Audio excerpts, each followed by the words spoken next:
पड़ेगा बेटे को। ओके, हो गया शुरू। चलो। सभी को सादर नमस्ते जी। आर्य केंद्रीय सभा नगर निगम क्षेत्र फरीदाबाद के तत्वाधान में आज के साप्ताहिक सत्संग में आप सभी का स्वागत, अभिनंदन। आइए गायत्री मंत्र के उच्चारण के साथ हम आज के कार्यक्रम का शुभारंभ करें। ओम भूर्भुवः स्वः तत्सवितुर्वरेण्यं भर्गो देवस्य धियो यो नः प्रचोदयात्। ओम भूर्भुवः स्वः तत्सवितुर्वरेण्यं भर्गो देवस्य धीमहि धियो यो नः प्रचोदयात्। ओम भूर्भुवः स्वः तत्सवितुर्वरेण्यं भर्गो देवस्य धीमहि धियो यो नः प्रचोदयात्। ओमकार प्रभु तेरा नाम, गुण गावे संसार तमाम। प्राण स्वरूप प्राणों से प्यारा, दूर दुखों के करने हारा। सुख स्वरूप सुखों के दाता, अंत न कोई तुम्हारा पाता। सारे जग को पैदा करता, सबसे उत्तम पाप का हरता। हे ईश्वर हम तुझे ध्यावे, पाप कर्म के पास न जावे। बुद्धि करो हमारी उज्जवल, जीवन हो हमारा निर्मल। ओम। आप सभी को सादर अभिवादन, नमस्ते जी। आपका इस कार्यक्रम में जुड़ना हमें बहुत ही प्रसन्न कर देता है, हमें बल देता है। आप इसी तरह इस प्रत्येक शुक्रवार को इस साप्ताहिक सत्संग में जुड़ते रहे और धर्म लाभ उठाए। आइए एक छोटे भजन के साथ आज के भजनों की श्रृंखला का आरंभ करते हैं। कारगिल विजय दिवस की बहुत बहुत शुभकामनाएं। मातृभूमि के अमर शहीदों को शत शत नमन। एक भक्त प्रभु से क्या याचना कर रहा है, आइए एक भजन के माध्यम से सुनते हैं। मैं ढूंढता तुझे था, जब कुंज और तू खोजता मुझे था। अपने माइक बंद कर लो। दीन के वतन में मैं ढूंढता तुझे था। तू आह बन किसी की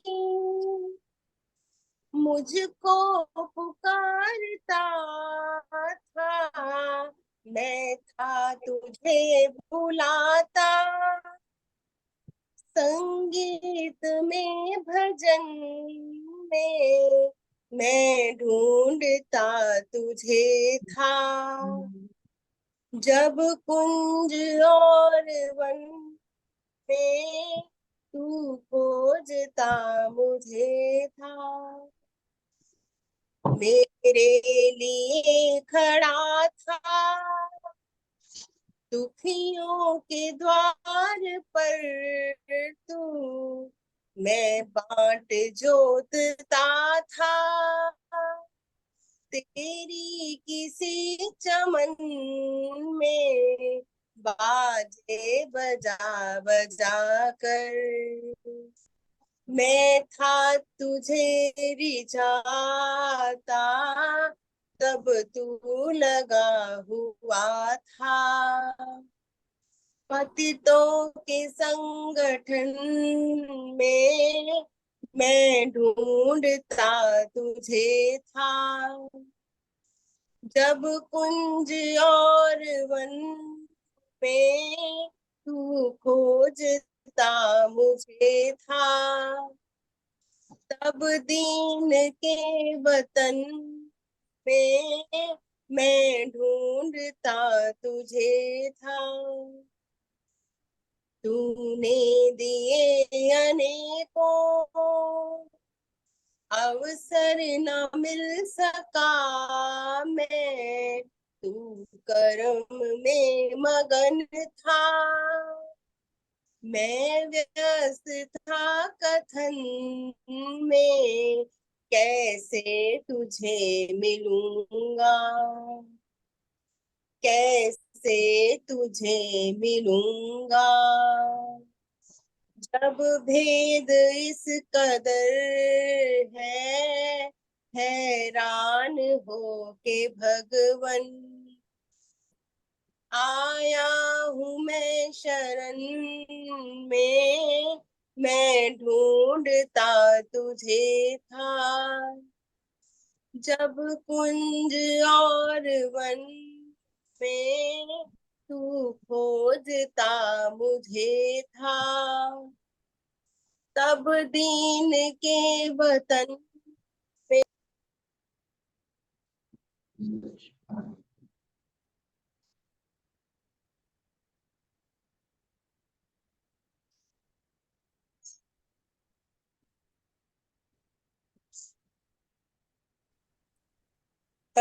तुझे था। तू अब है रतन में, सौंदर्य है सुमन में। तू अब है रतन में, सौंदर्य है सुमन में। तू प्राण है पवन में, विस्तार है गगन में। तू ज्ञान हिंदुओं में, ईमान मुस्लिमों में, विश्वास क्रिश्चियन में। तू सत्य है सुजन में, मैं ढूंढता तुझे था। जब कुंज और वन में तू खोजता मुझे था, तब दीन के वतन में मैं ढूंढता तुझे था। हे दीन बंधु ऐसी प्रतिभा प्रदान कर दे, हे दीन बंधु ऐसी प्रतिभा प्रदान कर दे। देखूं दृगों में मन में, तथा वचन कर दे, हे दीन बंधु ऐसी प्रतिभा प्रदान कर दे। देखूं दृगों में मन में, कठिनाइयों दुखों का इतिहास ही सुयश है। कठिनाइयों दुखों का इतिहास ही सुयश है। मुझको समर्थ कर तू, मुझको समर्थ कर तू, कष्ट के सहन में मैं ढूंढता तुझे था। जब कुंज और वन मैं खोजता तुझे था, तब इस मैं ढूंढता तुझे था। ओ से ऐसा फुल होगा, कृपया करके माइक म्यूट कर दें, बहुत डिस्टर्बेंस हो रही है। में 2-3 बार चने खाता माइक बंद कर दें। पुष्पा 12 बजे movement करती है, फिर 2 बजे आज एक भी पुष्पारिया जी, कृपया आप सुन रही हैं तो पुष्पा अपना। आर्या जी बोल रहे हैं, उनके घर में कोई बोल रहा है। हाँ जी, हाँ जी, डिस्टर्बेंस हो जाती है ना सर। सभी आए हुए धर्म प्रेमी सज्जनों का बहुत बहुत नमस्ते जी। धन्यवाद। आइए भजनों की श्रृंखला को हम आगे ले जाते हैं। सबसे पहले मैं प्रार्थना करूंगी आदरणीय केडी अरोड़ा जी पे आए और अपना गीत रखें, और उनके बाद कृपया संतोष जी तैयार रहें। आदरणीय केटी अरोड़ा जी। सबको नमस्ते जी। मैं शिव शंकर का ही भजन बोल रही हूँ। शिव शंकर मिल गए मुझे तो, शिव शंकर मिल गए, शिव शंकर मिल गए मुझे तो, शिव शंकर मिल गए।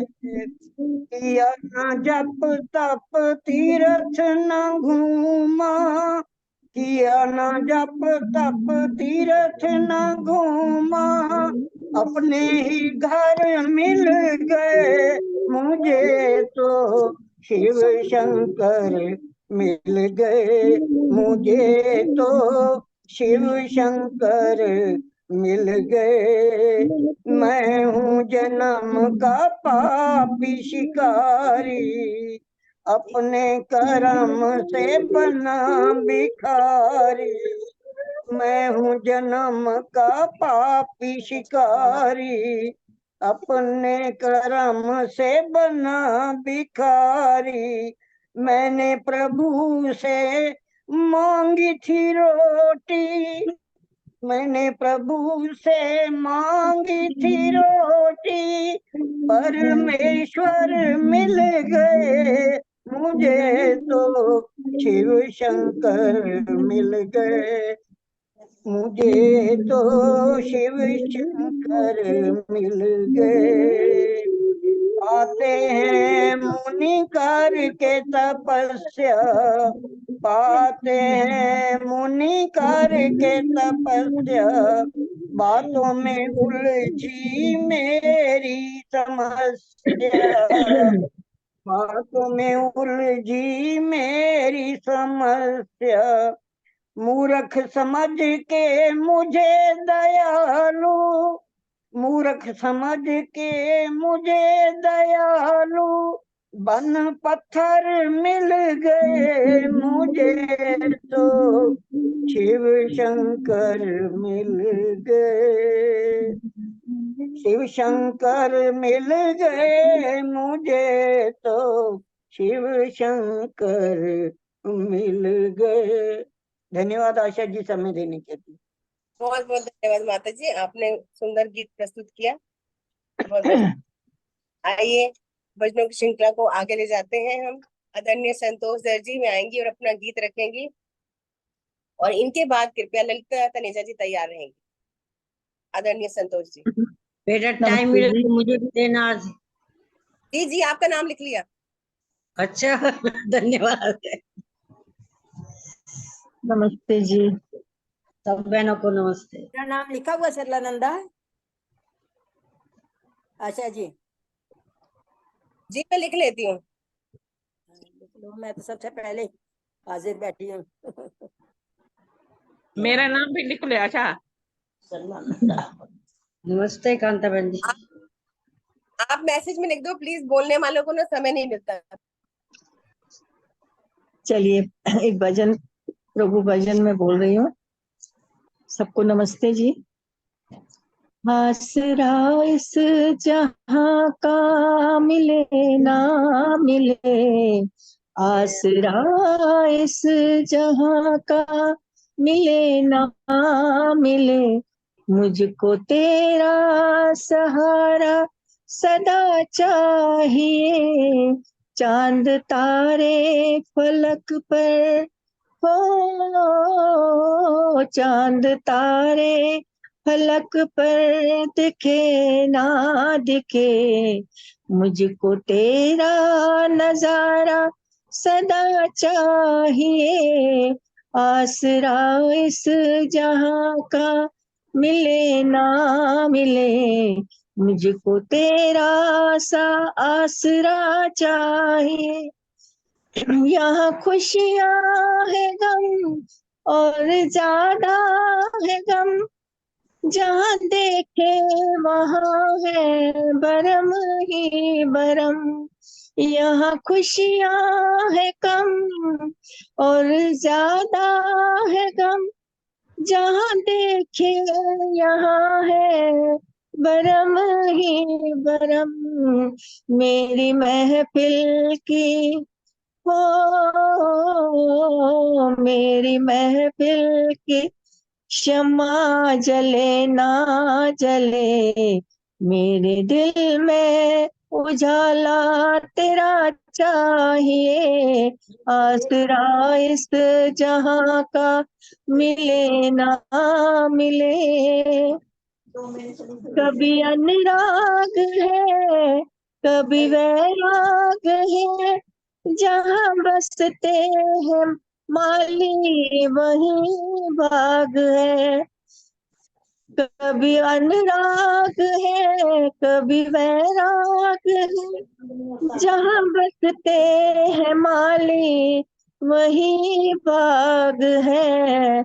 मेरी चाहत की दुनिया हो,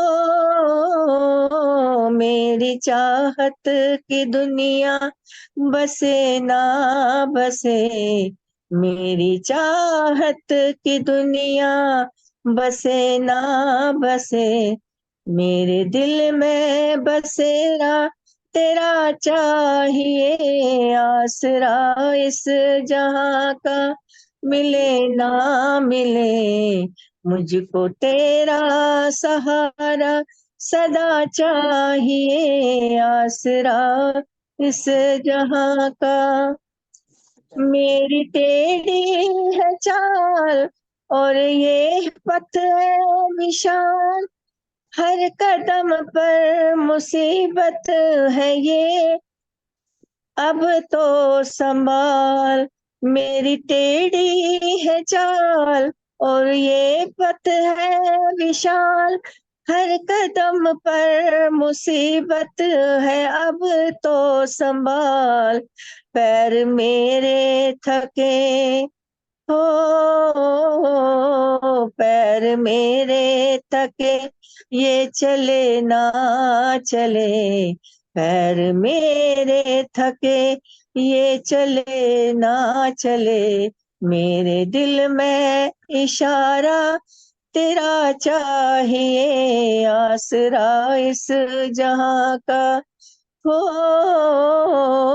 आसरा इस जहां का मिले ना मिले, मुझको तेरा सहारा सदा चाहिए, आसरा इस जहां का हो, आसरा इस जहां का। धन्यवाद।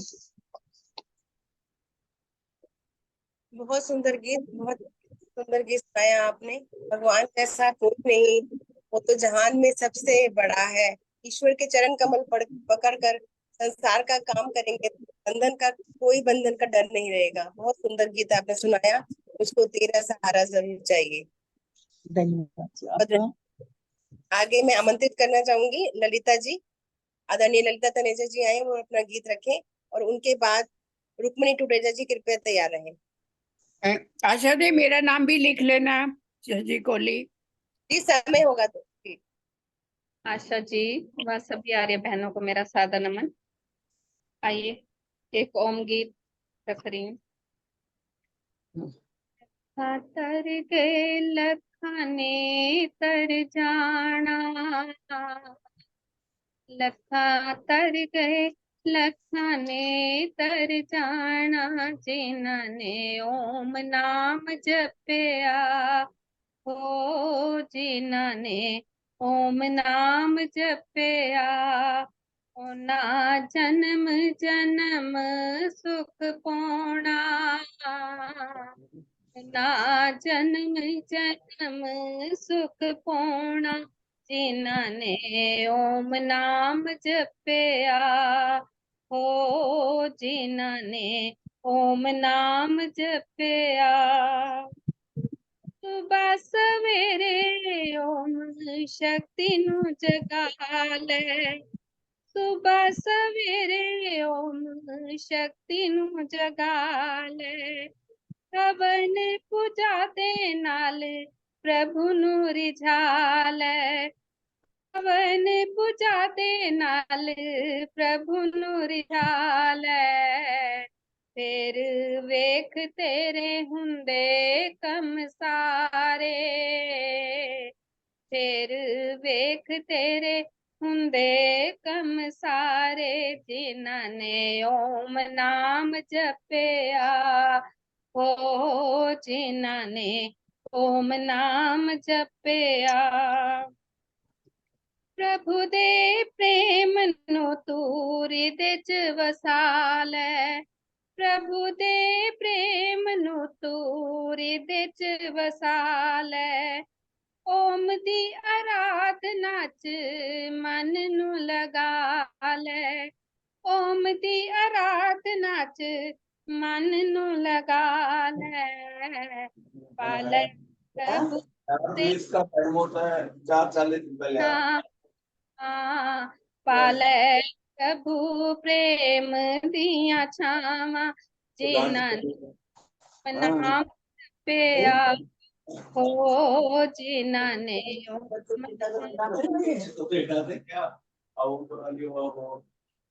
तेरी आस प्रभु नाम को हो जाए, एक तेरी आस प्रभु नाम को हो जाए, पक्का विश्वास ओम नाम हो, पक्का विश्वास ओम नाम उत्ते हो जाए, तू फिर ना फिरेगा मारा मारा, तू फिर ना फिरेगा मारा मारा, जिन्हां ने ओम नाम जपिया, हो जिन्हां ने ओम नाम जपिया। ए जीवन ना एवें कट जावे, ए जीवन एवें कट जावे, बिन पादे ओम नाम किवें गावे, बिन कृपा दे ओम नाम किवें गावे, पड़ा होगा, मैंने खा लिया 2 दिनों का है। मैं अपनी तरफ से छुपा के रखती है चीजें, इलाची भी डब्बी में इलाची डाल रखी है मैंने।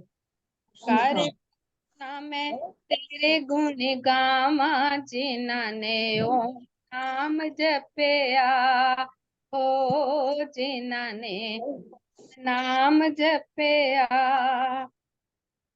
ओम नाम गा गा के मैं प्रभु नु रिझालवा, ओम नाम गा गा के मैं प्रभु नु रिझालवा, अपने अंदर दी ओम शक्ति नु जगालवा, अपने अंदर दी ओम शक्ति नु जगालवा, लावा चंगे पासे जीवन ये सारा, लावा चंगे पासे जीवन ये सारा, जिन्हां ने ओम नाम जपिया, हो जिन्हां ने ओम नाम जपिया, लखां तर गए लखां ने तर जाना, लखां तर गए लखां ने तर जाना, जिन्हां ने ओम नाम जपिया,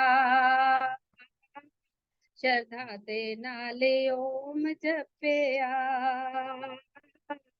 प्यारे नाले ओम जपिया। धन्यवाद आशा जी समय देने के लिए। बहुत बहुत धन्यवाद ललिता जी, बहुत सुंदर आवाज में आपने बहुत ही सुंदर मधुर भजन सुना। अगर सही राह है तो फिर आगे बढ़ना, बार बार भटकने से जगह जगह कुआं खोदोगे तो पानी नहीं मिलेगा, एक जगह कुआं खोदोगे तो अवश्य पानी मिलेगा। तो ओम नाम गा गा के अपने शक्ति को जगा लेने से ही सच्चे शिव की प्राप्ति होती है। तो ओम से ही सब कुछ है, ओम ही जीवन का सार है। बहुत सुंदर गीत सुनाया, आपका बहुत बहुत धन्यवाद। मैं भजनों की श्रृंखला में आमंत्रित करना चाहूंगी आदरणीय रुक्मणी टुटेजा जी को, वे आए और अपना गीत रखें, और इनके बाद कृपया उषा सूद जी तैयार रहें। आशा जी एक भजन मेरा करवा देना, कमला हंस। आशा मेरे को लिखना नहीं आता, मैं ऐसे बोल रही हूँ। लिख लिया नाम। सब बहनों को नमस्ते। अच्छा जी मेरा भी लिख लो नाम, कमला हंस। जी लिख लिया माता जी, लिख लिया, समय होगा तो अवश्य मिलेगा। ये पुष्पा आर्या जी के नाम से हैं जुड़ी हुई हमारे साथ जो माता जी, अपना माइक बंद कर ले, बहुत डिस्टरबेंस हो रही है। हाँ, आदरणीय रुक्मणी जी। सब मेरी आवाज आ रही है बेटा? हाँ जी हेलो, माता जी, हाँ जी माता जी, बिल्कुल आवाज जी। आ रही है? हाँ जी, हाँ जी, आ रही है, फोटो भी आ रही है, आवाज भी आ रही है, आप बोलिए। जैसे आप बैठे हो वैसे तो नहीं आ रही। माता जी ऐसी ओम माता जी। ओम। कैसे हो कल्याण करनी काली है, नहीं होगा भुगतान हुंडी जाली है। कैसे हो कल्याण करनी पाली है, नहीं होगा भुगतान हुंडी जाली है। तू तन का काला धब्बा धोता ले फौरन पानी, तू तन का काला धब्बा धो लेता फौरन पानी। तेरे मन पर कितने काले धब्बों की पड़ी निशानी, तेरे मन पर कितने काले धब्बों की पड़ी निशानी। क्यों न नियाली है, नहीं होगा कल्याण हुंडी जाली है। कैसे हो कल्याण करनी काली है, नहीं होगा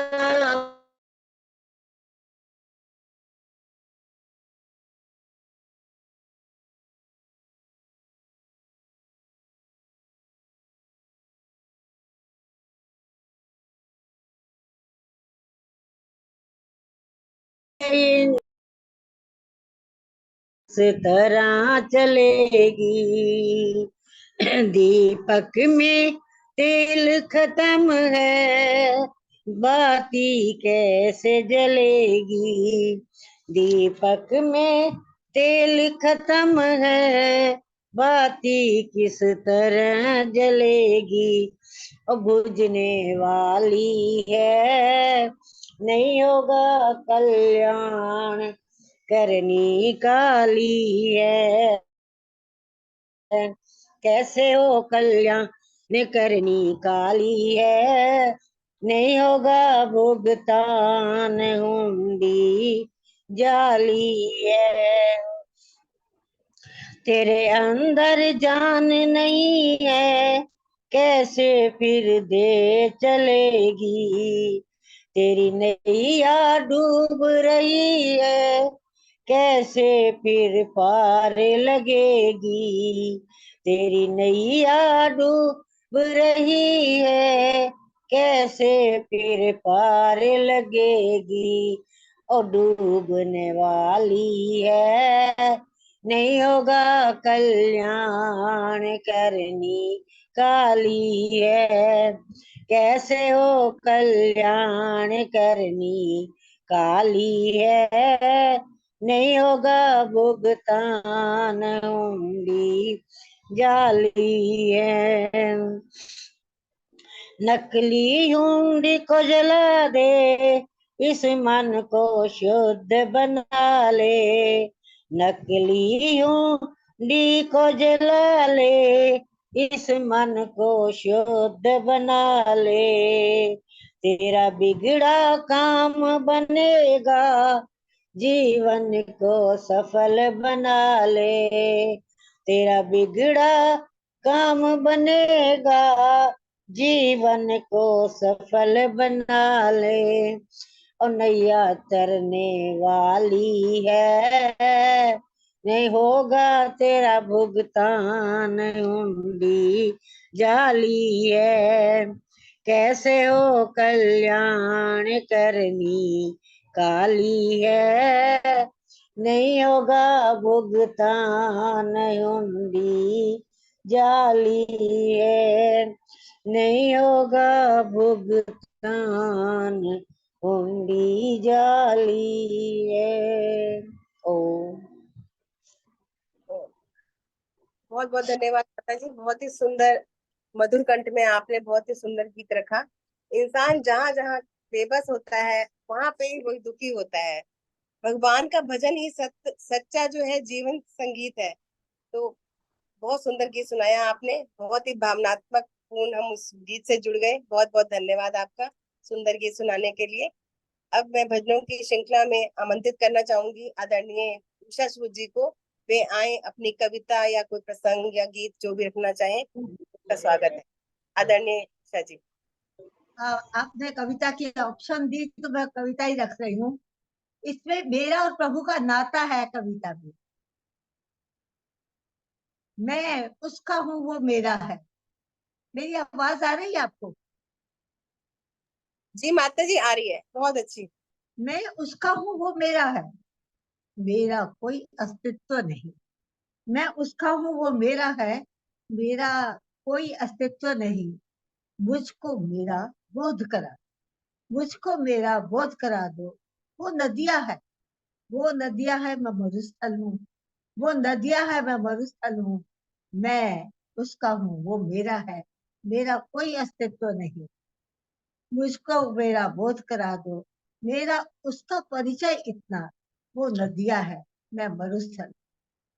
उसकी सीमा सागर तक है, उसकी सीमा सागर तक है। वो नदियां है, मैं मरुस्थल हूँ। उसकी सीमा सागर तक है। मेरा तो कोई छोर नहीं, मेरा तो कोई छोर नहीं। मैं मुझको मेरा बोध करा दो। मेरा तो कोई अस्तित्व नहीं। मुझको मेरा बोध करा दो। मेरा तो कोई अस्तित्व नहीं। वो मेरा है, मैं उसका हूँ। मेरा उसका नाता इतना, वो मेरा है, मैं उसका हूँ। मेरा उसका नाता इतना, मेरा उसका नाता इतना। वो खुशबू है, मैं संदल हूँ। वो खुशबू है, मैं संदल हूँ। वो नदियां है, मैं मरुस्थल हूँ। मेरो मेरा मुझको बोध करा दो। मेरा मुझको बोध करा दो। उस पर तैरे दीप शिखाएं, उस पर तैरे दीप शिखाएं। सुनी सुनी मेरी राहें, उस पर तैरे दीप।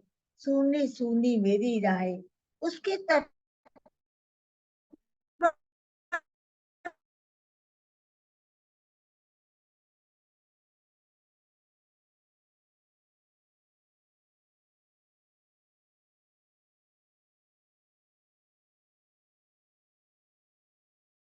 को मेरा बोध करा दो। मेरा उसका अंतर इतना,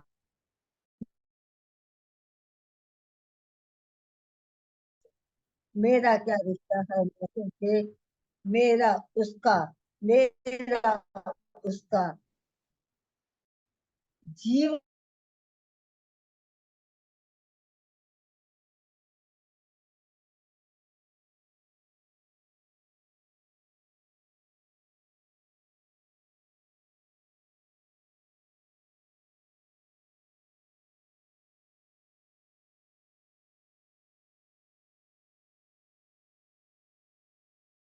आए और अपना गीत रखें।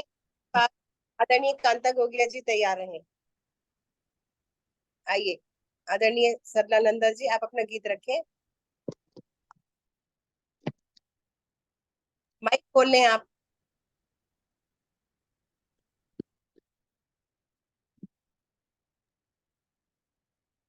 आदरणीय सरला नंदा जी, आप अपना माइक खोलें और अपना गीत प्रस्तुत करें।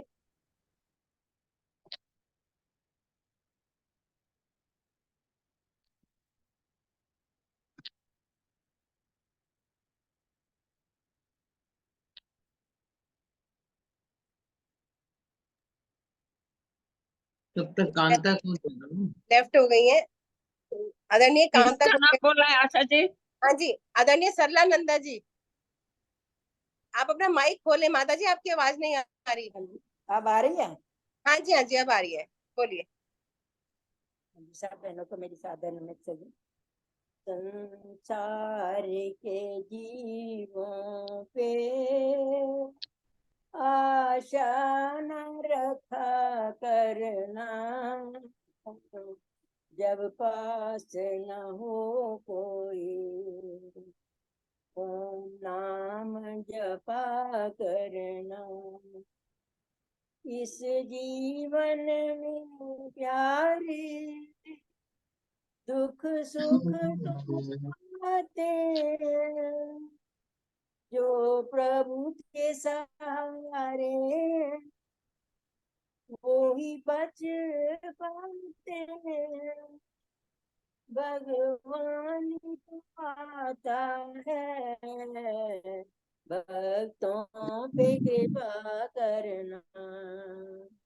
जब कोई न हो अपना, ओम नाम जपा करना। दावा न जमा लेना, ये घर तो बेगाना है। इस घर से कभी प्राणी तुझे वापस न जान आना है। भगवान ये कहते हैं, मिलजुल के रहा करना। जब कोई न हो अपना, ओम नाम जपा करना। तुम दिल से दुखी मत हो, प्रभु तुझसे दूर नहीं। भक्तों का दुखी होना मेरे प्रभु को मंजूर नहीं। प्रभु दौड़े आएंगे, तुम नाम जपा करना। जब कोई न हो अपना, ओम नाम जपा करना। मीरा ने पुकारा था, प्रभु नाग रूप आए। फिर जहर के नाले उसने दर्शन पाए। वो लाज बचाते हैं, तुम नाम जपा करना। जब कोई ना हो अपना, ओम नाम जपा करना। संसारिक जीवों पे आशा न किया करना। बहुत बहुत धन्यवाद आशा जी आपका समझ देने के लिए। बहुत बहुत धन्यवाद। आपने बहुत ही ओम की महिमा का सुंदर गीत सुनाया। भगवान ही सब साधनों में साध्य है और सब चराचर प्राणियों में भगवान को देखकर सर्वत्र अखंड भगवत बुद्धि को स्थिर रखना और लोकोकार तन मन और प्राण अर्पण करना ही सच्ची प्रभु भक्ति है। बहुत ही सुंदर। ओम ही जीवन का सार है। ओम से ही हमारी सृष्टि का आधार है और ओम से ही सब कार्य होते हैं। बहुत सुंदर गीत रखा आपने। बहुत बहुत धन्यवाद आपका। मैं कांता गोगिया जी से प्रार्थना करूंगी, वे आए और अपना गीत रखें। आदरणीय कांता गोगिया जी। जी सबको सादर नमस्ते जी। आवाज आ रही है? हाँ जी, हाँ जी, आ रही है जी। एक ओम नाम का छोटा सा भजन है। पी कर प्याला ओम नाम का बन जा मत वाला रे। पी कर प्याला ओम नाम का बन मत वाला रे। तू बन मत वाला रे। ओम नाम का है ये प्याला, सदा शांति सुख देने वाला। चारों वेदों में गाया ये मंत्र निराला रे। ये मंत्र निराला रे। पी कर प्याला ओम नाम का बन मत वाला रे। तू बन मत वाला रे। ओम नाम की अमृत धारा, पीकर भक्त उतर गए पारा। डरा न पाए जिसे तीर तलवारें भाला रे। ये मंत्र निराला रे। ये मंत्र निराला रे। पी कर प्याला ओम नाम का, बन मत वाला रे, तू बन मत वाला रे। दयानंद ने पिया प्याला, किया विश्व में ज्ञान उजारा, प्यारी भारत माता के सब संकट टारा रे, ये मंत्र निराला रे, ये मंत्र निराला रे। पी कर प्याला ओम नाम का, बन मत वाला रे, तू बन मत वाला रे। इस प्याले को पीने वाला, बने वीर निर्भय मत वाला, बन जाए जिसकी रग रग में जीवन ज्वाला रे, ये मंत्र निराला रे, ये मंत्र निराला रे। पी कर प्याला ओम नाम का, पी कर प्याला ओम नाम का, बन मत वाला रे, तू बन मत वाला रे। धन्यवाद आशा जी, समय देने के लिए बहुत बहुत धन्यवाद। बहुत सुंदर गीत। आपने तो ओम नाम का प्याला सभी को पिला दिया। बहुत ही सुंदर गीत रखा आपने, आपका बहुत बहुत धन्यवाद। भजनों की श्रृंखला को हमें यहीं विराम देना होगा।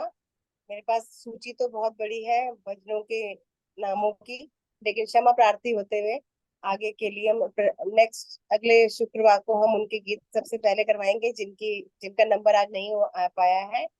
हमारे बीच बहुमुखी प्रतिभा संपन्न वैदिक विदुषी आदरणीय दर्शनाचार्य विमलेश बंसल जी आ चुकी हैं। मैं बहुत बहुत स्वागत करती हूँ उनका, बहुत बहुत अभिनंदन इस मंच पर। और हम आगे भी पहले भी इनका सुनते आए हैं प्रवचन, एक से एक होता है, ज्ञानवर्धक बातें मार्गदर्शन करती हैं हमारा। तो आज ये हमारे बीच विषय लेके आई हैं शिव शंकर की महिमा। तो आइए हम इनके मुखारबिंद से सुने और धारण करें। आदरणीय विमलेश बंसल जी। ओ ठीक है, आवाज फोटो? हाँ जी हाँ जी ठीक है। एक सेकंड मुझे दीजिए, एक विदुषी।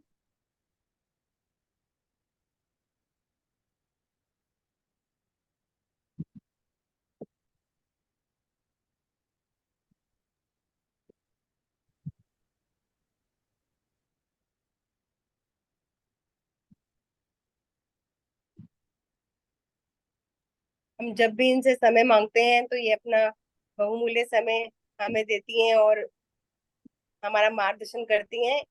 ऐसी प्रतिभाओं को बहुत बहुत साधुवाद नमन, और इनसे हम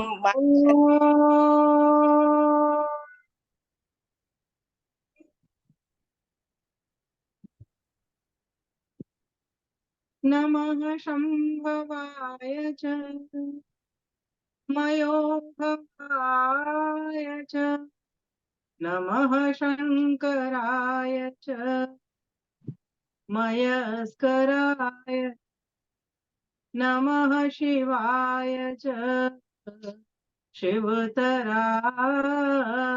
च। ओम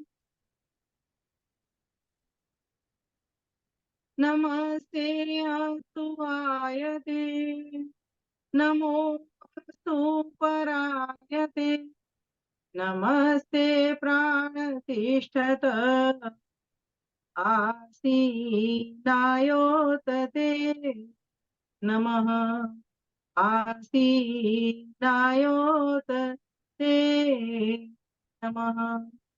ओम शांति शांति शांति। आर्य केंद्रीय सभा द्वारा प्रायोजित बहुत ही सुंदर भव्य दिव्य और सभ्य कार्यक्रम आप सभी देख रहे हैं, सुन रहे हैं, हमारी आदरणीय प्यारी बहन आशा रानी आर्या के कुशल संचालन में। और भाई जितेंद्र जी को भी नमन करती हूँ, जहां से भी जुड़े होंगे, आज शायद वो है नहीं यहाँ। और जितनी भी माताएं बहनें जिन्होंने अभी गीत सुनाए, बड़े ही मधुर और प्रेरणास्पद भजन थे, सुनते चले आ रहे हैं हम भी इन गीतों को। बहुत ही अच्छा उन्होंने गाया, मधुर कंठ से भी गाया और प्रेरणात्मक गीत भी सुनाए और विषय के सामयिक भी सुनाए, समय के अनुकूल भी सुनाए। तो उन माताओं को, बहनों को भी नमन करती हूँ, और जहां से भी देश से, प्रदेश से, अपने गांव से, नगर से, शहर से जुड़े हुए सभी भाइयों को, बहनों को, माताओं को नमन, वंदन, अभिनंदन करते हुए सादर सप्रेम नमस्ते कहती हूँ। प्यारी बहनों, भाइयों, आज मैंने जो विषय भाई जितेंद्र जी को दिया था, शिव शंकर की महिमा, क्योंकि आप सभी समझ गए होंगे श्रावण मास चल रहा है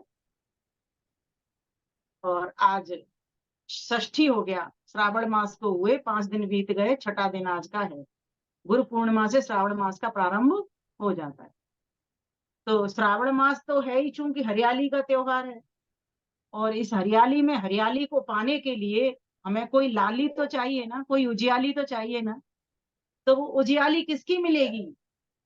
तो उस वाली की उजियाली मिलेगी जिसको कि हम शिव नाम से संबोधित करते हैं, जिसका कि नाम परमपिता परमेश्वर ने स्वयं अपने वेद में ही, वेद मंत्र के भीतर ही शिव शंकर दिया हुआ है। माना कि उसका अपना मुख्य नाम ओम है, लेकिन फिर भी गौणिक, कार्मिक और स्वाभाविक 3 प्रकार के नाम उसके अनंत हैं। जिसको, जिस भी व्यक्ति को जो सुविधा उससे चाहिए, उस तरह के नाम का संबोधन करके और उससे वो वस्तु प्राप्त कर सकता है। श्रावण का मास है, हरियाली का मास है। हमारे जीवन में पहले प्रश्न एक मैं ही स्वयं उठाती हूँ कि हरियाली आती कैसे है, उसके बाद मैं विषय पर जाऊंगी। तो हरियाली आती है जब ईश्वर का हम गुणगान करते हैं, ईश्वर की सन्निधि लेते हैं, क्योंकि उसके, ईश्वर के पास तो हरियाली का भंडार है। हम कहते तो इसको हरियाली है जो हरा भरा दिख रहा है, लेकिन हरा भरा के तो बहुत सारे अर्थ होते हैं। जैसे कि हरा भरा, हम हरी भरी जब घास उगी आती है इन दिनों, उसको भी कहते हैं हरा भरा। जब कोई व्यक्ति धन से, ज्ञान से संपन्न होते हैं, तब भी कहते हैं बड़ा हरा भरा है ना। तो इस प्रकार से, लेकिन हरियाली, यहाँ पर जो हरियाली की बात कर रही हूं मैं, शिव जी की हरियाली की बात कर रही हूँ, कि शिव अर्थात कल्याण करने वाले परमेश्वर। तो जिस परमेश्वर का नाम ओम है, अपना नाम, और उसी परमेश्वर ने अपना एक दूसरा नाम भी हमको सुझाया कि मेरा नाम शिव भी है। तो कहा कि शिव क्यों है मेरा नाम? तो कहा, ये महर्षि दयानंद सरस्वती सत्यार्थ प्रकाश के भीतर लिखते हैं, प्रथम समोल्लास में आप देखोगे वहां 100 नामों का जिक्र है, लगभग 100 नाम होंगे वहां पर। तो वहां पर वो लिखते हैं, शिव धातु से ये शिव शब्द सिद्ध होता है, और शिव का अर्थ होता है कल्याणकारी, अर्थात जो कल्याण स्वरूप भी है और कल्याण का कर्ता भी है। इन 2 अर्थों के साथ ही शिव जी का अर्थ जो होता है वो कल्याणकारी और कल्याण स्वरूप हो जाता है। कल्याण स्वरूप अर्थात जिसका अपना स्वरूप ही कल्याण में है, और कल्याणकारी का अर्थ कल्याण का करने वाला, कर्ता भी जो है। अभी हमारा जो स्वरूप है, ठीक है वो स्वरूप, लेकिन मान लीजिए मेरा स्वरूप है कि बहुत सुख से रहती हूं मैं, तो जरूरी नहीं है कि मैं किसी और को सुख से सुख बांट सकूं। लेकिन ईश्वर का जो नाम है शिव, उसका अर्थ होता है कि वो कल्याण स्वरूप के साथ साथ कल्याण का कर्ता भी है। और ऐसे ही शंकर, शंकर के लिए भी वहां पर वो शम धातु से शंकर शब्द सिद्ध होता है, और वहां पर भी वो लिखते हैं, शम कल्याणम सुखम करोति सह शंकर। शंकर कौन होता है? जो शम करता है, अर्थात जो सुख पहुंचाता है, उसको हम शंकर कहते हैं। तो लगभग लगभग दोनों ही जो शब्द हैं, सुख और कल्याण स्वरूप, लगभग लगभग समान है, पर्यायवाची जैसे हैं। लेकिन सुख, एक संसार के सुख को हम सुख कहते हैं, क्योंकि सुख ख कहते हैं इंद्रियों को, और सुख कहते हैं अनुकूलता को, उत्तमता को। इंद्रियों को जहां से उत्तमता प्राप्त होती है उसको हम सुख कह देते हैं, या अनुकूलता मिलती है उसको सुख कह देते हैं। और जहां से प्रतिकूलताएं आ जाती हैं तो उसको हम दुख कहते हैं। जहां से हमारी इंद्रियों को, जो कार्य हमारी इंद्रियों को अच्छा ना लगे, सरल शब्दों में इसको ऐसे समझ सकते हैं, उसको हम दुख कह देते हैं। तो परमेश्वर कैसा है? हमें सांसारिक सुख भी देने वाला है, साथ ही साथ इस सुख को देते हुए, सांसारिक सुख मीन्स हर प्रकार का सुख, धन का, दौलत का, पुत्र का, पुत्री का, पति का, पत्नी का, माता का, पिता का, वनस्पति, औषधि, जो कुछ हो सकता है संसार के भीतर, हर प्रकार का सुख परमेश्वर ने हमको दिया है। इसी के कारण हम अपने शरीर को चला पा रहे हैं। तो जो परमेश्वर है वो कैसा है, सुखकारी है और साथ ही साथ वो कल्याणकारी भी है, अर्थात हम सबका कल्याण वो कर रहा है। नाना प्रकार की वनस्पतियां, औषधियां, अन्न, फल, फूल देकर के वो हम सबका कल्याण कर रहा है। और इसके साथ साथ ही हमारे जो सूक्ष्म भूत, स्थूल भूत, इनके द्वारा भी हमारा वो कल्याण कर रहा है। हमको जो 5 ज्ञान की इंद्रियां और 5 कर्म की इंद्रियां, मन और बुद्धि, इनको देकर के भी वो हमारा कल्याण कर रहा है। और साथ ही साथ सिर्फ इतनी सी बात नहीं, ज्ञान विज्ञान देकर के भी वो हमारा कल्याण कर रहा है। चारों वेदों का ज्ञान अगर वो नहीं देता और भोग की सामग्री सारी मिल जाती, हमको सांसारिक सुख भोग सारा मिल जाता, तो अगर हमारे पास वेद का ज्ञान नहीं होता, सांसारिक सुख भोगों को कैसे भोग सकते हम, कैसे इसको उपयोग में ला सकते, कैसे हम खुद स्वयं इसका उपभोग करते हुए इसको उपयोगी भी बना सकते, कैसे हम किसी का इन साधन संपन्न होकर के सहयोगी भी बन सकते, कैसे इन फल फूल अन्न औषधियों को खा करके हम निरोगी भी बन सकते, कैसे हम उद्योग को सीख सकते, कैसे हम पुरुषार्थ अर्थात पुरुष का जो उद्देश्य है उसको अपने सामने प्रकट कर पाते। तो परम पिता परमेश्वर जिसका कि ओम नाम है, और ओम का अर्थ सीधा सीधा सरल सरल सर्वरक्षक आप सभी जानते हो, वहीं इस सर्वरक्षक परमेश्वर के ओम नाम के अंतर्गत ही एक कल्याणकारी स्वरूप और आ जाता है कि ईश्वर हमारा कल्याण कर रहा है। इसीलिए और कैसे कर रहा है, हमको हरियाली दे करके। अब प्रश्न ये आता है कि श्रावण मास में ही शिव की पूजा क्यों की जाती है, शिव की महिमा का गान क्यों किया जाता है। मेरा तो कहना है वेद के अनुकूल, आर्ष ग्रंथों के अनुकूल के नित्य प्रति होना चाहिए, 2 बार की संध्या है, लेकिन यहाँ सिर्फ शिव नाम को कोट किया गया, ब्रह्मा नाम को कोट नहीं किया, विष्णु नाम को कोट नहीं किया, और भी जितने नाम ईश्वर के हैं उनको कोट नहीं किया। यहाँ ओम के अंतर्गत आने वाली जो कल्याण की भावना है, सिर्फ शिव नाम को कोट किया गया। तो बोले ये क्यों किया गया, तो बोले श्रावण में क्या होता है जी, श्रुति का श्रवण होता है, इसीलिए जीवन में हरियाली आती है। यदि चाहो खुशियां हो नित प्रतिक्षण, तो श्रावण में श्रुति का कर लो श्रवण। यदि चाहो खुशियां हो नित प्रतिक्षण, तो जो श्रुति का जो संदेश हमको मिलता है गृहस्थियों को, वो कब मिलता है, इन श्रावण के, क्योंकि चातुर्मास आने पर 4 महीने तक आवागमन व्यक्ति का ठप्प जैसा हो जाता। माना कि अब आजकल आधुनिक युग में तो इतनी सुविधाएं हमारे पास हो गई कि इन सुविधाओं के द्वारा हमारे काम नहीं रुक रहे हैं, जबकि हमारे यहाँ एक संदेश था, पहले एक पर्व के रूप में उसको लिया जाता था, संस्कृति के रूप में मनाया जाता था, एक परंपरा के रूप में समझा जाता था कि 4 मास तक बिल्कुल विवाह नहीं होंगे, शादियां नहीं होंगी। और आज भी उत्तर प्रदेश में चले जाओ आप, वहां पर विवाह नहीं होते, हम लोगों में विवाह नहीं करते 4 मास तक। और वहां पर एक परंपरा और चलती है, वो भी सामाजिक लोगों ने शायद इसीलिए ही निकाली हो, विरोध से पहले हमारा बोध हो जाना चाहिए, इसलिए निकाली हो क्योंकि ये चातुर्मास में कठिनाइयां हैं, बाधाएं हैं आवागमन करने में। और यहाँ पर व्यक्ति और किसके लिए रखे गए फिर ये 4 मास, तो कहे गए ये श्रुति श्रवण के लिए रखे गए, वेद कथाओं के लिए रखे गए। आज वो नहीं हो रही है, आज भागवत कथाएं हो रही हैं, लेकिन आर्यजन तो आज भी वेद कथाएं रखते हैं, इन दिनों में जुलाई से प्रारंभ हो ही जाती हैं।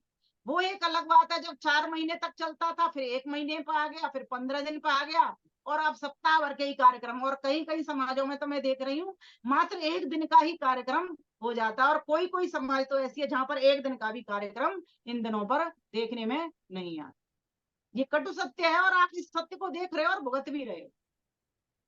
तो ये जो श्रावण का मास है, ये हरियाली लाने वाला है और हमारा कल्याण करने वाला है, क्यों कल्याण तभी है हमारा जब हमारे जीवन में हरियाली आए। इसलिए आपने देखा होगा आर्य समाज इस हरियाली तीज को बड़े धूमधाम से मनाता है। क्यों मनाता है, क्या सिर्फ झूला झूलने के लिए मनाता है? झूला तो सभी झूल रहे हैं, जो आर्यजन नहीं है वे भी झूला ही झूलती है, सखियां सब मायके जाती हैं, अपने मायके में झूलती हैं, बहुत अच्छा पर्व लगता है ये। क्योंकि क्या करें, पैटी टालिया, ससुराल में भी अब इतना अधिक काम रहा नहीं है, चलो मायके चलो घूम करके ही आ जाते हैं, है ना, तो वो मायके चली जाती हैं। दूसरी बात, इसके पीछे और भी साइंटिफिक बहुत सारे ऐसे कारण हैं। इन दिनों कहते हैं जहाँ विवाह नहीं होते वहां सृजन शक्ति भी कमजोर होने से सृजन शक्ति तथा बच्चों का निर्माण कार्य भी इन दिनों बंद ही होता है, इसलिए भी महिलाएं बहन बेटियां जो है वे मायके चली जाया करती हैं और अपने भाई बहनों के साथ भाभियों के साथ एंजॉय करती हैं, सखी सहेलियों के साथ झूला झूलती है। तो जो हरियाली तीज का आयोजन उन्होंने क्यों रखा, महर्षि दयानंद सरस्वती ने इसको पर्व क्यों माना, इसलिए माना कि हरियाली तीज है वो तीन, उसके तीज का अर्थ क्या होता है? तीन। हरियाली कब आएगी? जब हम तीन को जान लेंगे, तीन का बोध कर लेंगे, इस त्रैत को समझ लेंगे।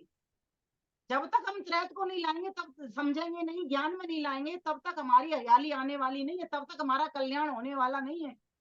इसीलिए यहाँ पर जो अभी श्रावण मास में जो शिव की महत्ता का प्रतिपादन किया गया कि शिव जी की पूजा हो, पूजा से अर्थ ये नहीं है कि सिर्फ जल चढ़ाए आए हम मंदिर में जाकर के, जैसा कि हमें देखने में मिल रहा। हमारा हाँ जल चढ़े, उसको तो प्रतीकात्मक समझ लीजिए आप। जल चढ़े तो हमारा ज्ञान का जल हमारे भीतर चढ़ना चाहिए। और ज्ञान का जल कैसे चढ़ेगा? वो ज्ञान की कावड़ के द्वारा चढ़ेगा। आत्मा को कावड़ बनाना पड़ेगा, ज्ञान का जल उसमें, वेदों का ज्ञान घुसाना पड़ेगा उसमें, तब जाकर के हम सही प्रकार से श्रावण को सिद्ध कर पाएंगे और श्रवण कुमार बन पाएंगे। माता और पिता हमारा वही एक सखा और बंधु एक ही परम पिता परमेश्वर है, जिसका के एक नाम शिव है। तो तीन तत्वों का बोध करने के लिए ऋग्वेद में बहुत सुंदर मंत्र आया हुआ है, आपको मैं कई बार सुना चुकी हूँ इसको। पहले तो मैं आपको उसी मंत्र को बता दूं जिसको मैंने पहले ही प्रथम में ही बोला, मैं उसका अर्थ करने चली थी। ओम नमः शंभवाय च। तो इस मंत्र के भीतर क्या शब्द आया? पहले ओम। ये आपने देखा होगा कम ही मंत्र हैं जिनके साथ साथ मंत्रों के साथ ओम शब्द जुड़ा हुआ है। बहुत कम मंत्र आपको मिलेंगे। जैसे एक ओम आप वो ज्योति बोलते हैं, यज्ञ करते हैं, जब वहां पर ओम शब्द आया। यहाँ पर भी ओम नमः शंभवाय च जब हम संध्या करते हैं तो संध्या का अंतिम मंत्र, जिसको हम नमस्कार मंत्र के नाम से जानते हैं, वहां से ही ये मंत्र मैंने लिया। मेरी इच्छा हुई कि क्यों नहीं शिव जी की आज बात होगी, शिव शंकर की बात जब होगी तो दोनों ही नाम इस मंत्र के भीतर हैं। तो कहा पहला नमः। नमः का अर्थ अब ईश्वर को के लिए ये मंत्र है। क्यों ईश्वर के लिए मंत्र है? क्योंकि हमने पूरी संध्या ईश्वर को प्राप्त करने का लक्ष्य बना करके की है। तो ईश्वर को अंतिम जब विदा हम हो रहे हैं, उस उपासना से उठ रहे हैं, तो उसको नमस्कार करके उठ रहे हैं। प्रथम हम लक्ष्य जब हमने लिया था तब हमने उसको नमस्कार किया, अब अंत में भी हम उसको नमस्कार कर। तो किन किन शब्दों से कर रहे हैं? महर्षि दयानंद सरस्वती का संयोजन देखिए। वो लिखते हैं ओम नमः शंभवाय च। ये मंत्र उन्होंने कहा लिया? यजुर्वेद के शायद 16वें अध्याय से है ये मंत्र। मंत्र संख्या आप देख लेंगे, यजुर्वेद में नमः शिवाय लिखेंगे या पुस्तक में मिल जाएगा। यजुर्वेद का 16वां अध्याय, ये मुझे याद है, मंत्र संख्या भी याद नहीं आ रही। वहां पर वो लिखते हैं नमः शंकराय च, नमः शंभवाय च। अब इनमें 6 बातें हैं। ईश्वर के 6 नामों को कोट किया गया है। आप बोलते हो ना शंभु, ईश्वर शंभु है, तो यहाँ पर शंभवाय चतुर्थी विभक्ति लगी है, अर्थात सम की सत्ता है, भू अर्थात है, वो परमेश्वर है। कैसा है? वो शांत स्वरूप है, वो सुख स्वरूप है। फिर लिखा मयो भवाय च। अब यहाँ भी चतुर्थी विभक्ति लगी हुई है। जो आय शब्द लगा है ना, जो जुड़ा हुआ है, ये मयोभू आय ऐसे जुड़ा हुआ है इसका। तो इसको खोलेंगे तो होगा मय। मय माने सुख स्वरूप। तो परमेश्वर जहाँ शांत स्वरूप है वहां सुख स्वरूप भी है। परमेश्वर हमको शांति भी देता है और हमारे सुख भी प्रदान करता है, लेकिन उसका स्वरूप कैसा है? तो कहा शंभवाय, शांत स्वरूप है, और मयोभवाय सुख स्वरूप है। तो जिसके पास शांति होगी, जिसके पास सुख होगा, वही तो दाता बनेगा।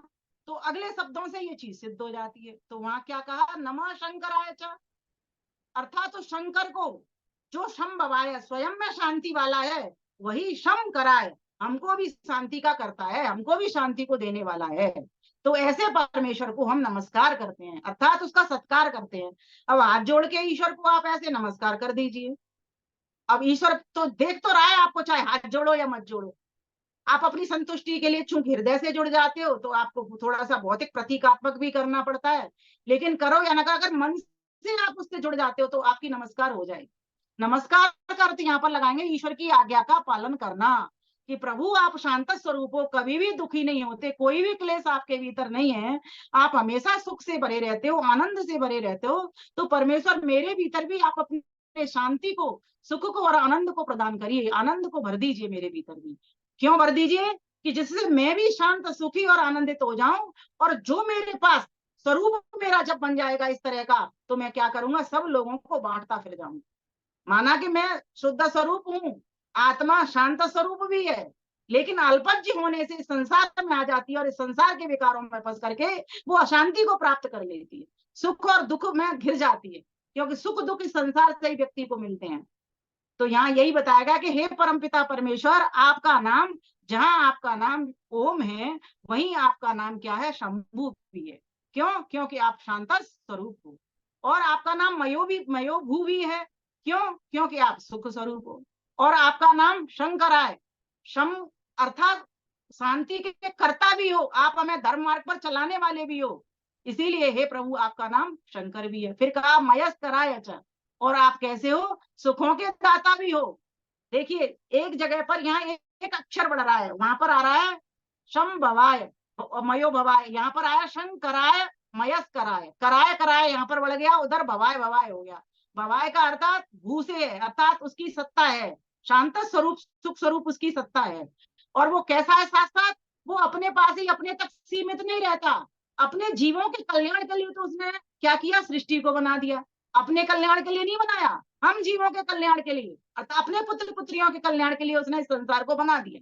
संसार को बना करके वो क्या चाहेगा, जैसे एक माँ और बाप चाहते हैं कि मेरे बच्चे भी शांति में रहें, मेरे बच्चे भी सुखी रहें, तो ऐसे ही उसने इस संसार को इस तरह की नाना प्रकार की भोग सामग्री दे करके, तो परमेश्वर को नमन कर रहा है भक्त। जब संध्या का एंड कर रहा है तो वहां पर कहता है, हे प्रभुदेव मैं आपको नमस्कार करता हूँ, आपके सुख स्वरूप को, शांत स्वरूप को। क्यों? क्योंकि आप मेरे भीतर भी वो शांति भरोगे, मेरे भीतर भी आप वो सुख भरने वाले हो।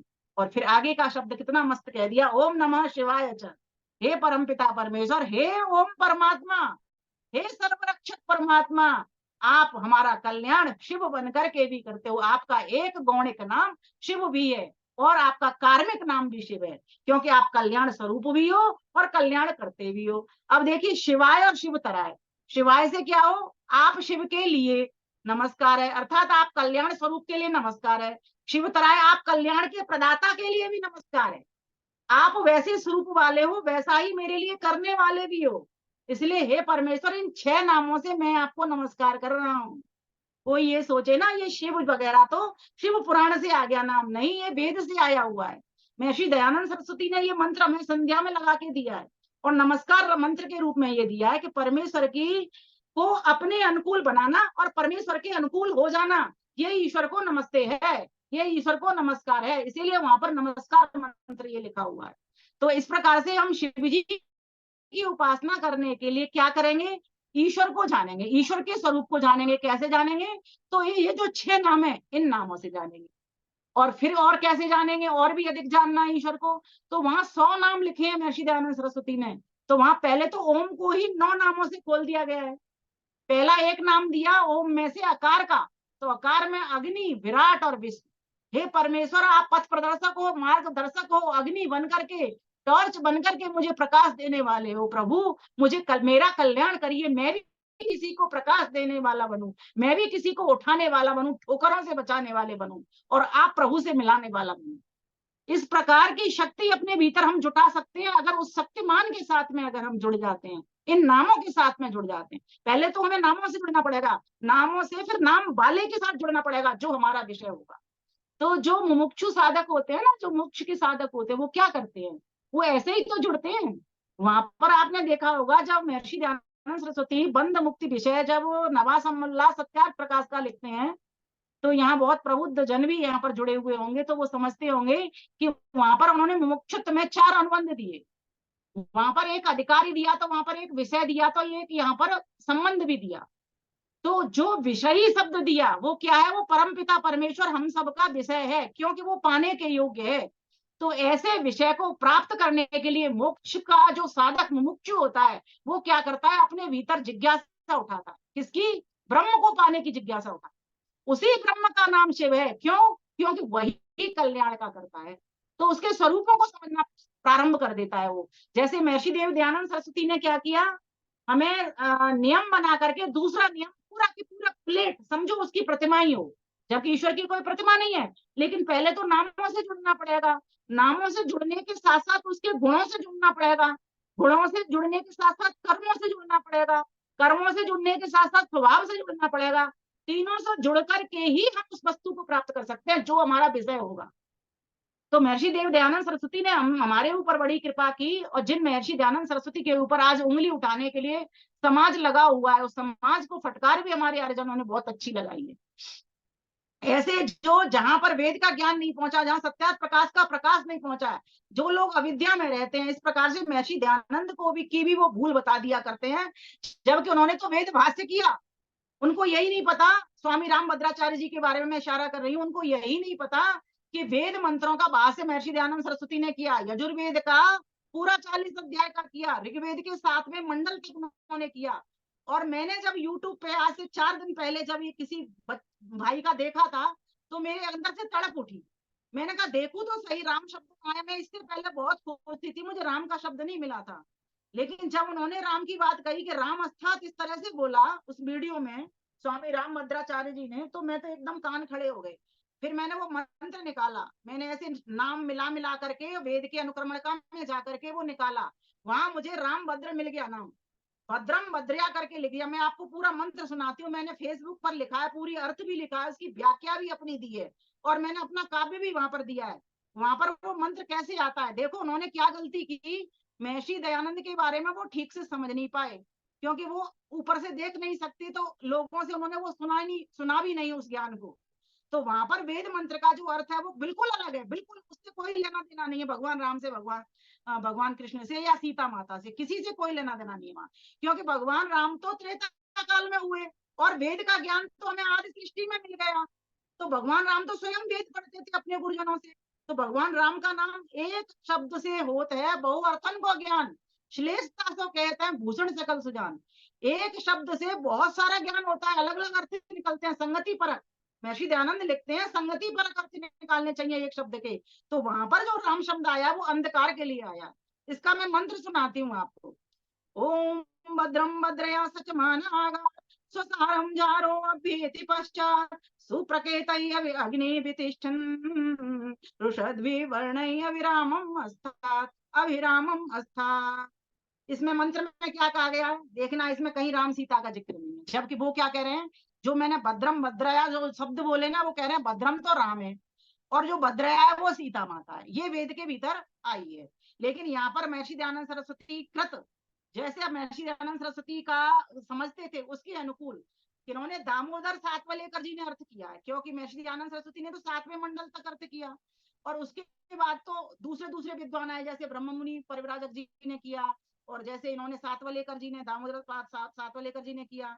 तो इन्होंने किस तरह अर्थ किया वो मैं आपको बताती। इन्होंने कहा कि पहले उषा काल आता है, इन्होंने भोर का वर्णन किया, इन्होंने कहा ये मंत्र तो भोर का वर्णन कर रहा है, तो उन्होंने कहा कि पहले उषा काल आता है और उषा काल के पीछे पीछे सूर्य प्रकट होते हैं, आता है ना, ऐसे ही तो उषा होती है, पहले सूर्य हल्का होता है, फिर सूर्य एकदम पूरे तेज के साथ में प्रकट हो जाते हैं। मंत्र में बस इतनी सी बात, और कैसे आते हैं ये, अंधकार को चीर करके आ जाते हैं, रामम अस्थात, राम को ठहरा करके आ जाते हैं, अर्थात अंधकार को नष्ट करके आ जाते हैं। तो इस प्रकार से आते हैं। तो इसका अर्थ तो बनना था ये, उदित हो रहे देव भास्कर बहन उषा के आते पीछे, अंधकार में रात्रि हर कर करते उदय तेज को खींचे। उषा बहन पहले आती है भाई का देने एहसास, चुपके से फिर धीरे धीरे होते प्रकट रश्मि बहुसात। आओ सूर्यो ज्योति कहकर सूर्य का वंदन नित्य करें, अग्निहोत्र में चढ़ा आहुति विमल स्तुति यज्ञ करें, विमल स्तुति यज्ञ करें। अब यहाँ राम सीता का कोई वर्णन नहीं है। तो जिन्होंने वेद नहीं पढ़े है ना, उन लोगों से मेरा सभी से निवेदन है, एक उनकी बात छोड़िए आप, उनको तो उन्होंने तो अपना वीडियो भी हटा लिया, ठीक है, ये भी एक विनम्रता का सूचक कहेंगे हम इसको।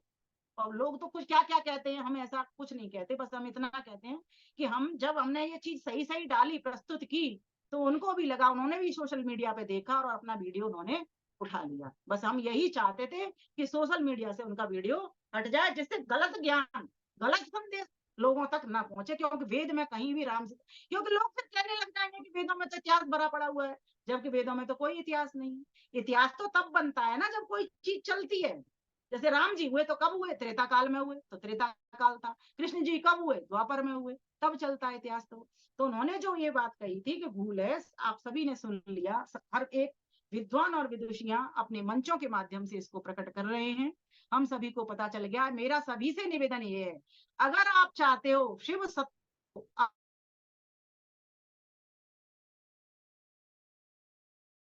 की वेदवाणी के निकट आ जाओ। जिस दिन आप उसके निकट आ जाओगे, उसको गुणों के द्वारा फिर आप अनुभव करना प्रारंभ कर दोगे। उसके कर्मों को देखोगे, विष्णु कर्माण पश्यता, उसके कर्म दिखाई देने लग जाएंगे। देखो ना, नदियां कल कल करते देखे, झरना झरझर झर करते देखे, सूर्य चंद्रमा देखो कैसे उजाला कर रहे हैं, कोई दिन का करता है तो कोई रात का कर देता है, कैसी कैसी नाना संपदा है, कैसे कैसे पर्वत खड़े हैं, ये सब ये कौन बना सकता है। ये अपना शरीर पिंड देख लीजिए, एक एक चीज, एक एक अंग प्रत्यंग को देखिए, आज तक किसी की हम हिम्मत नहीं हुई इसको कोई बना सके। तो ऐसा परम पिता परमेश्वर जिसने हमको ये मानव का चोला दिया, हमारा कल्याण करने के लिए दिया, ऐसे परम पिता परमेश्वर जिसका कि अपना नाम मुख्य है और जिसने की शिव नाम भी, शंकर नाम भी अपना बताया है, ऐसे शिव शंकर की हमको नित्य प्रतिस्तुति करनी चाहिए। 4 मास के अंदर तो हमको संकल्प लेना चाहिए, श्रुति की कथा को सुनना चाहिए, कराना चाहिए। जहां श्रुतियों की कथाएं हो रही हैं वहां पर जाना, चल करके भी जाना चाहिए। क्यों? क्योंकि वनों से निकल निकल करके विद्वान जन, ज्ञानी जन, योगी जन, संत जन, महात्मा जन हमारा कल्याण करने के लिए आए हैं। उस शिव स्वरूप को, शिव शंकर को दर्शाने के लिए हमारे पास आए हैं। इसलिए हमारा कर्तव्य बनता है उस परमेश्वर को जाने और जान करके उसकी आज्ञाओं का पालन करें, और पालन करते हुए सिर्फ अपना ही कल्याण न करें, अन्यों के कल्याणार्थ विचरण करना हम प्रारंभ करें। तब जाकर के हम सही प्रकार से शिव की महिमा को गायन कर पाएंगे। न तस्य प्रतिमा अस्ति यस्य नाम महद यशः, उस परमेश्वर की न तस्य प्रतिमा अस्ति, उसकी कोई प्रतिमा नहीं है। उसको तो कैसे गाया जा सकता है? उसकी महिमा का बखान करके ही हम गा सकते हैं। धन्य प्रभु तुमको, धन्य तेरी माँ, धन्य प्रभु तुमको, धन्य तेरी माँ, धन्य तेरी महिमा का पार न पाया, धन्य तेरी महिमा का पार न पाया। पृथ्वी सूरज चंदा तारे चलते हैं न्यारे न्यारे, पृथ्वी चंदा सूरज तारे चलते हैं न्यारे न्यारे, कोई ना टकराए प्यारे कैसे इन्हें घुमा, कोई ना टकराए प्यारे कैसे इन्हें घुमाया। धन्य शिव तुमको, धन्य तेरी माँ, धन्य तेरी महिमा का पार न पार। नभों में जितने सितारे कभी ना ये बुझते सारे, नभों में जितने सितारे कभी ना ये बुझते सारे, कैसा ये रिमोट तूने कहाँ से मंगाया, कैसा ये बटन तूने कहाँ से दबाया। धन्य शिव तुमको, धन्य तेरी माया, धन्य तेरी महिमा का पार न पाया। आनंद लेते चलिए। कोई ना दीवार यहाँ, खंभा ना कोई तार यहाँ, कोई ना दीवार यहाँ, खंभा ना कोई तार यहाँ, कौन सी तरकीब से गगन टिकाए, कौन सी तरकीब से ये गगन टिकाए। धन्य शिव तुम, पंखा जरा स्लो कर रहा है ना, धन्य और तेरी थोड़ी देर। माँ, धन्य तेरी महिमा का पार न पाया। महल मकान सारे सुंदर बागान न्यारे, महल मकान सारे सुंदर बागान न्यारे, ऊंचे ऊंचे पर्वत प्यारे कहाँ चढ़ बनाया, ऊंचे ऊंचे पर्वत प्यारे कहाँ चढ़ बनाया। धन्य शिव तुमको, धन्य तेरी माँ, धन्य तेरी महिमा का पार न पा। जीव जंतु पक्षी प्राणी कोई नहीं बेजुबानी, जीव जंतु पक्षी प्राणी कोई नहीं बेजुबानी, अलग अलग बोलियों में कैसे स्वर सिखाया, अलग अलग बोलियों में कैसे सुर सिखाया। धन्य शिव तुमको, धन्य तेरी माँ, धन्य तेरी महिमा का पार न पा। कैसे तैरे पृथ्वी जल में मिट्टी ना धसे है तल में, कैसे तैरे पृथ्वी जल में मिट्टी ना धसे है तिल में, विमल ये सोच सोच सर चकराया। धन्य प्रभु तुमको, धन्य तेरी माँ, धन्य तेरी महिमा का पार न पा, धन्य तेरी महिमा का पार न पा। ये गीत मैंने तेरी जय जय करता है संसार सारा की तर्ज पे लिखा था। मुझे लगा कि इस वक्त का ये अनुकूल गीत है, इसीलिए इसको आपके समक्ष रख दिया बीच में। तो कहा गया कि परमेश्वर ने तो हमको इतना सामग्री दी सुख उपभोग करने के लिए और अपवर्ग में जाने के लिए भी। कैसे कल्याण कर रहा है देखो ईश्वर, हमको इतनी बुद्धि दे दिया उसने, इतनी विवेक दे दिया हमको उसने कि हम विवेक के द्वारा वैराग्य को उठा सकते हैं। लेकिन आज व्यक्ति के पास बुद्धि तो है, सद्बुद्धि नहीं है, इसलिए उसकी दिशा भटक गई है। और दिशा भटकने से, वो भ्रमित होने से क्या हो गया, उसकी दशा भी बिगड़ गई, इसलिए वो ईश्वर तक पहुंच नहीं पाया। तो ये जो श्रावण का मास आया है, इसमें शिव शंकर के नाम का नित्य प्रति हमको जप करना चाहिए, सुबह शाम। और कौन सा मंत्र लेंगे, जैसे गायत्री मंत्र आप नव देवियों में लेते हो, अब इन दिनों में आप उठा लीजिए, नमः शंभवाय च मयो भवाय च। इस मंत्र का खूब जप करिए, आप सुबह भी करिए, शाम को भी करिए, दिन में भी करिए। मैंने फेसबुक पे पोस्ट लिखी है, वेद में एक ऐसा मंत्र भी आता है जो 5 बार करने की उपासना की बात है। जो जिसको किसने धारण कर लिया, मुसलमानों ने धारण कर लिया, अपनी नमाज पढ़ते हैं वो 5 बार। लेकिन हम लोग 2 बार की संध्या करने के लिए भी उद्यत नहीं होते। 5 बार आया है वहां पर वर्णन, लेकिन हम लोग 2 बार भी संध्या करने के लिए राजी नहीं है, और कर भी रहे हैं तो फॉर्मेलिटी के अनुसार कर रहे हैं, बस हमें करनी है कि हम आ रहे हैं इसके लिए हमको संध्या करनी है। ऐसा नहीं होना चाहिए। हम आ रहे हैं तो हमारा आर्य तो तभी है, हमारा श्रेष्ठ तो तभी है जब उस शिव शंकर की उपासना करें, हम उसकी समीपता को ग्रहण करें, उसके कल्याणकारी सबसे अच्छा स्वरूप ईश्वर का देखने में आता है, वो कल्याणकारी स्वरूप भी आता है, एक माँ की तरह नजर आता है। माँ अपने बालक को हर जगह से बचा लेती है, हर जगह से उसका कल्याण ही चाहती है, कभी उसका बुरा नहीं चाहती, चाहे कितना भी बेकार से बेकार बच्चा हो उसका, चोर भी बच्चा हो जाए ना तब भी उसको बचाएगी। लेकिन ईश्वर ऐसा नहीं करता, ईश्वर अन्याय नहीं करता, ईश्वर तो न्याय ही करता है। पर मैं कहने का भाव ये बता रही हूँ कि ईश्वर हमारी हर तरह से रक्षा कर रहा है, चाहे वो दंड भी दे रहा हो ना, तब भी वो हमारा ही कल्याण करता है। और चाहे वो दंड नहीं दे रहा हो, इनाम दे रहा हो, शाबाशी दे रहा हो, तो भी वो हमारा कल्याण कर रहा है। दोनों तरह से वो कल्याण करता है, सृष्टि को बना करके भी कल्याण करता है और सृष्टि का संहार करके भी कल्याण करता है। सोचो एक बार, आप कितने वर्ष के हो, 50 के, 60 के, 70 के, ठीक है, एक दिन 100 के हो जाओगे। कई लोगों को सौभाग्य मिलेगा 100 का हो जाएंगे, 110 के भी हो जाएंगे, और मिलना भी चाहिए। मैं तो कहूंगी सभी को मिलना चाहिए, भूयश्च श्रद्धा, सभी हम स्वस्थ जीवन जीते हुए लंबी आयु को प्राप्त। लेकिन मैं ये बताना चाह रही हूँ आपको कि जितनी भी आयु हमको जो मिली है परमेश्वर की, ये कृपा नहीं है, ये दात नहीं है, तो क्या है। इसीलिए परमेश्वर जितनी भी हमको श्वास है, परमेश्वर से एक ही प्रार्थना करना, प्रभु देव हमारे पास जितनी भी श्वासें हों वे सभी की सभी तेरे ही कर्म में लग जाएं, तूने जो हमको आज्ञा दी है उसी को ही मानने लग जाएं, तेरे ही उपासना के साथ हम सारे कर्मों को करते चलें। इसलिए तो गीता में कह दिया योगा कर्म कौशलम। इसका मतलब क्या था, कर्मों में कुशलता। कौन से कर्मों में कुशलता, अर्थात जो भी आप कर्म करते हो उसमें ईश्वर का वास देख लेना। आप उसी की शक्ति से करते हो, आप उसी की बुद्धि से करते हो, आप उसी के दिए पैरों से चलते हो, आप उसी के दिए हाथों से काम कर पाते हो, सब कुछ आप उसी की दी हुई वस्तु को उपभोग कर पाते हो। कुछ भी तुम्हारा यहाँ पर नहीं है। अगर कुछ भी तुम्हारा एक भी वस्तु होती तो आप उसको अपने साथ ले जाते, लेकिन कोई भी व्यक्ति आज तक ऐसा नहीं मिला जो अपने साथ कोई भी वस्तु ले गया, बड़े से बड़ा सिकंदर तक भी होता। इसलिए कहा गया कि उस शिव शंकर की महिमा को जानो, उसको समझो, उसको वेद, लेकिन समझने का तरीका क्या है, वेद ज्ञान की समीपता। वेद ज्ञान कहाँ से मिलेगा, जो वेदनिष्ठ लोग हैं, जो वेद के ज्ञाता विद्वान हैं, उन लोगों की सन्निधि से। और आजकल तो यूट्यूब पे भरा हुआ पड़ा हुआ, आप कोई भी चैनल खोल लेना, किसी भी विषय को खोल लेना, आपको मिल जाएगा। कहीं ना कहीं से आप कोई भी बात बोलोगे वो उसके लाइन बना करके वीडियो आते चले जाएंगे, पूरी की पूरी सीरीज आ जाएगी। लेकिन हम सुनने वाले तो बने।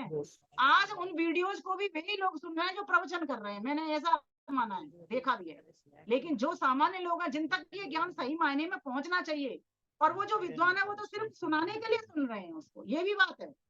अगर वो ये सोचे कि हमारा कल्याण इस में है, 4 बातें बताई है ना, क्या क्या, श्रवण मनन निधिध्यासन और साक्षात्कार। अगर हमने किसी भी बात को सुन लिया और फिर उस पर मनन भी कर लिया, फिर उस ज्ञान को निधिध्यासन पक्का भी कर लिया, और पक्का करके उसको देख भी लिया।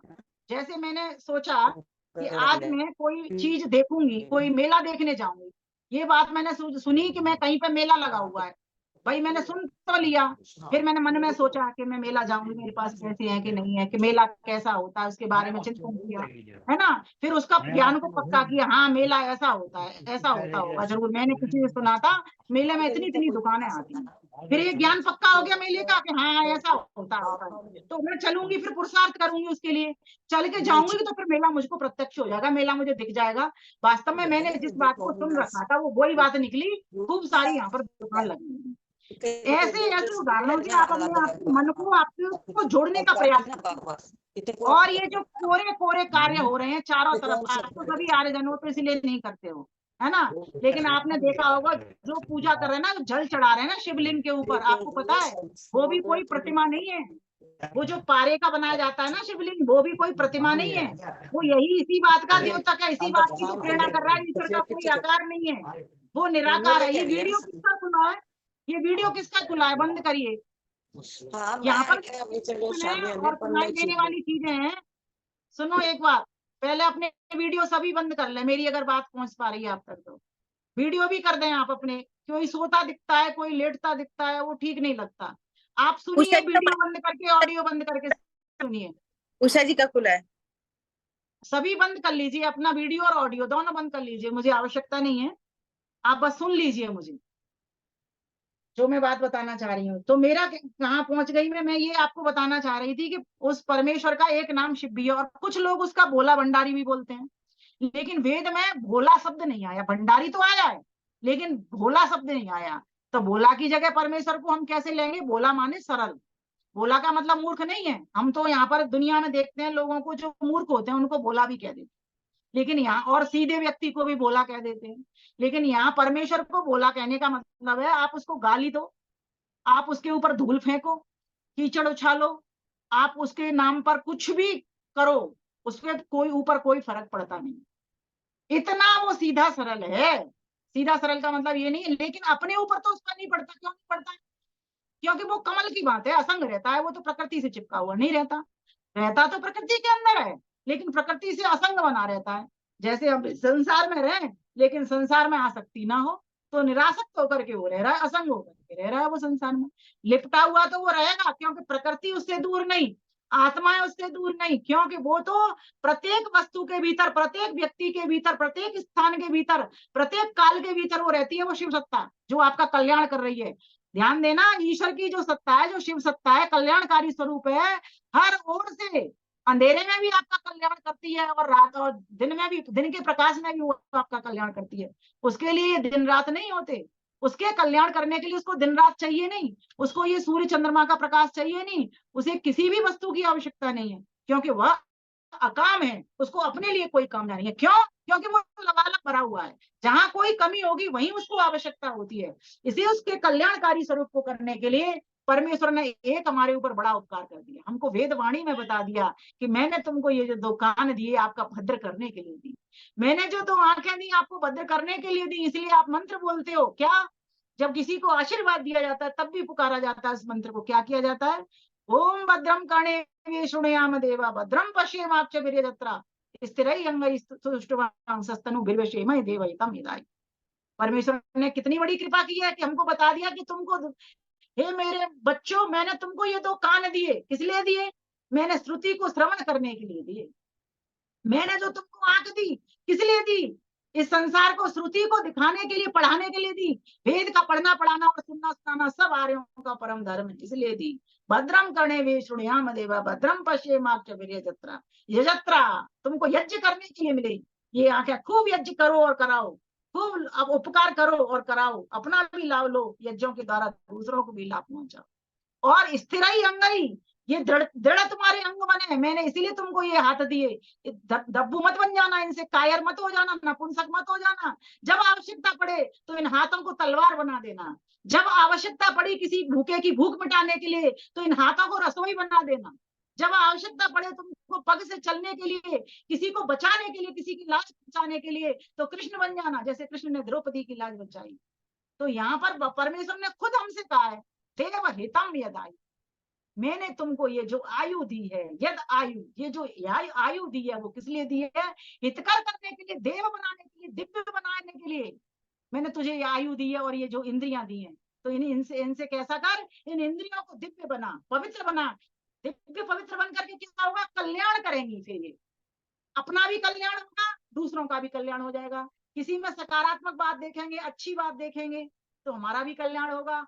और सामने वाले की सुनने में आ गई, ये बहन जी ने, इनकी दृष्टि ऐसी है, ये ऐसा सोचती है आपके बारे में, तो सोचो वो तो वैसे ही गदगद हो जाएगी। एक बार आप सोच करके देखो, ये जो अभी श्रावण मास आया है, यही कराने के लिए आया है। श्रवण करो खूब, जितना कर सकते हो ज्ञान का श्रवण करिए, विद्या का श्रवण करिए, 8 ग्रंथों का श्रवण करिए और फिर मनन करिए, उस पर चिंतन करिए। सिर्फ इसलिए नहीं कि मुझे प्रवचन करना है इसलिए करना है, नहीं, मुझे अपने साथ साथ औरों का कल्याण करना है, ये भावना लेकर के आपको प्रवचन को श्रवण करना, मनन करना, ज्ञान को पक्का करना। हाँ, ये बात सत्य है, ये बात झूठ है। इसको किसी एक व्यक्ति ने कह दिया, भेड़ चाल की तरह मत चलना। हर समाज में भी है, भेड़ चाल की तरह ही किस्सा चलता रहता है। थोड़ी अपनी बुद्धि लगाना, ज्ञान को पक्का करना। हाँ, ये बात सही है, ईश्वर निराकार है, निराकार इस तरह से निराकार है, उसका अगर आकार होता तो एकदेशीय हो जाता, हमारी तरह हो जाता। इसीलिए वो तो कैसा है, वो सर्वदेशी है, सर्वव्यापक है, सर्वांतर्यामी है, सबकी सारी बातों को, घटपट की बातों को भी जानने वाला है, चेतन सत्ता है। जैसे आत्मा भी चेतन और निराकार सत्ता है, ऐसे ही वो परमात्मा भी चेतन और निराकार सत्ता है। तो इस प्रकार से उस ईश्वर को हमें ध्याने के लिए उसके नामों के ऊपर खूब चिंतन मंथन करना चाहिए। जैसे कहते हैं ना, सिलबट्टे पर चटनी को जितनी पीसो, जितनी घोंटो, उतनी अच्छी बन जाती है वो। तो ऐसे ही हमें इस दिमाग के जो मस्तिष्क का सिलबट्टा है, इसके ऊपर रट्टा लगाओ, वेद मंत्रों को याद करने का प्रयास करो, संकल्प लो कि आज से मैं साम वेद का पाठ स्टार्ट कर रही हूँ। गुरु पूर्णिमा पे शुरुआत हमने कर दी थी, आप लोग भी, मैं कहती हूँ कोई बात नहीं, 5 दिन निकल गए, निकल जाने दो, 5 मंत्र और एक्स्ट्रा कर लेना, लेकिन एक मंत्र का, एक पेज का स्वाध्याय मैं नित्य प्रत करूंगी। जब तक करूंगी तब तक मेरे पड़ोसियों से, मेरे रिश्तेदारों से अविद्या नष्ट नहीं हो जाए। ये भाव मन में बिठाना पड़ेगा बहनों। जब तक ये भावना हमारे मन में नहीं आएगी तब तक कुछ होने वाला नहीं है। नहीं तो इसी तरीके से कभी हमारे महान पुरुषों को नचकैया बता दिया जाएगा, कभी हमारे महान पुरुषों पर उल्टे उल्टे लांछन लगा दिए जाएंगे, कभी हमारे महान पुरुषों में भूल बता दी जाएगी, कभी हमारे महान पुरुषों को नीचा कर दिया जाएगा। ये सब अंधेरे की लालटेन लेकर के हमारे प्रकाश दबाने में, लेकिन ध्यान रखना, सूर्य के ऊपर कितने भी बादल आ जाए, सूर्य कभी बंद नहीं होता। जैसे ही बादल हटते हैं, सूर्य फिर उसी प्रखरता के साथ, तेज के सामने, तेज के साथ में आ जाता है।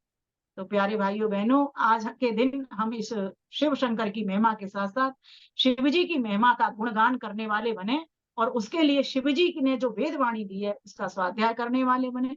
समश्रुतेन गमे महि मां श्रुतेन ब्रात, कभी भी वेद के विपरीत नहीं चले, हमेशा श्रुति के अनुकूल चाल चलने वाले बने।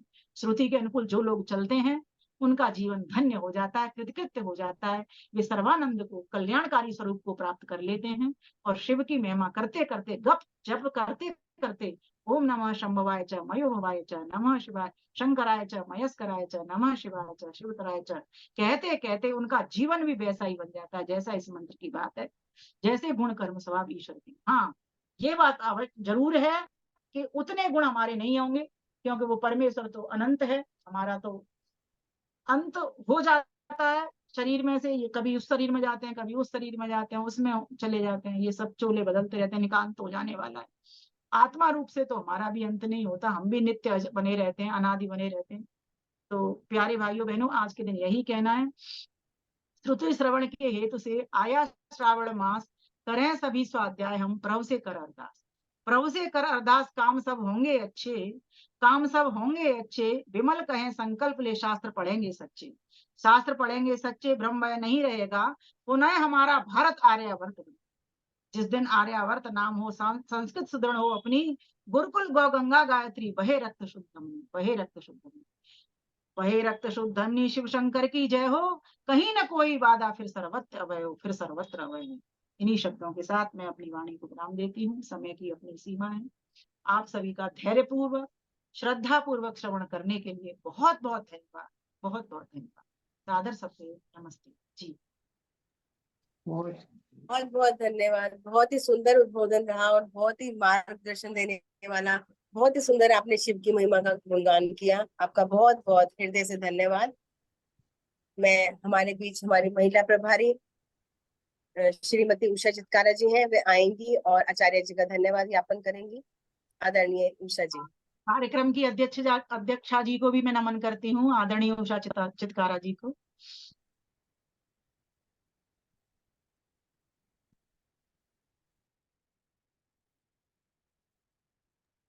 भरत से देवा जुड़े होंदा वाकई। आचार्य जी को सादर प्रणाम, भरत से देवा मेरी बहनों को जुड़े होंदा है। सादर नमन। हर किथे जुड़े होया होंदा है।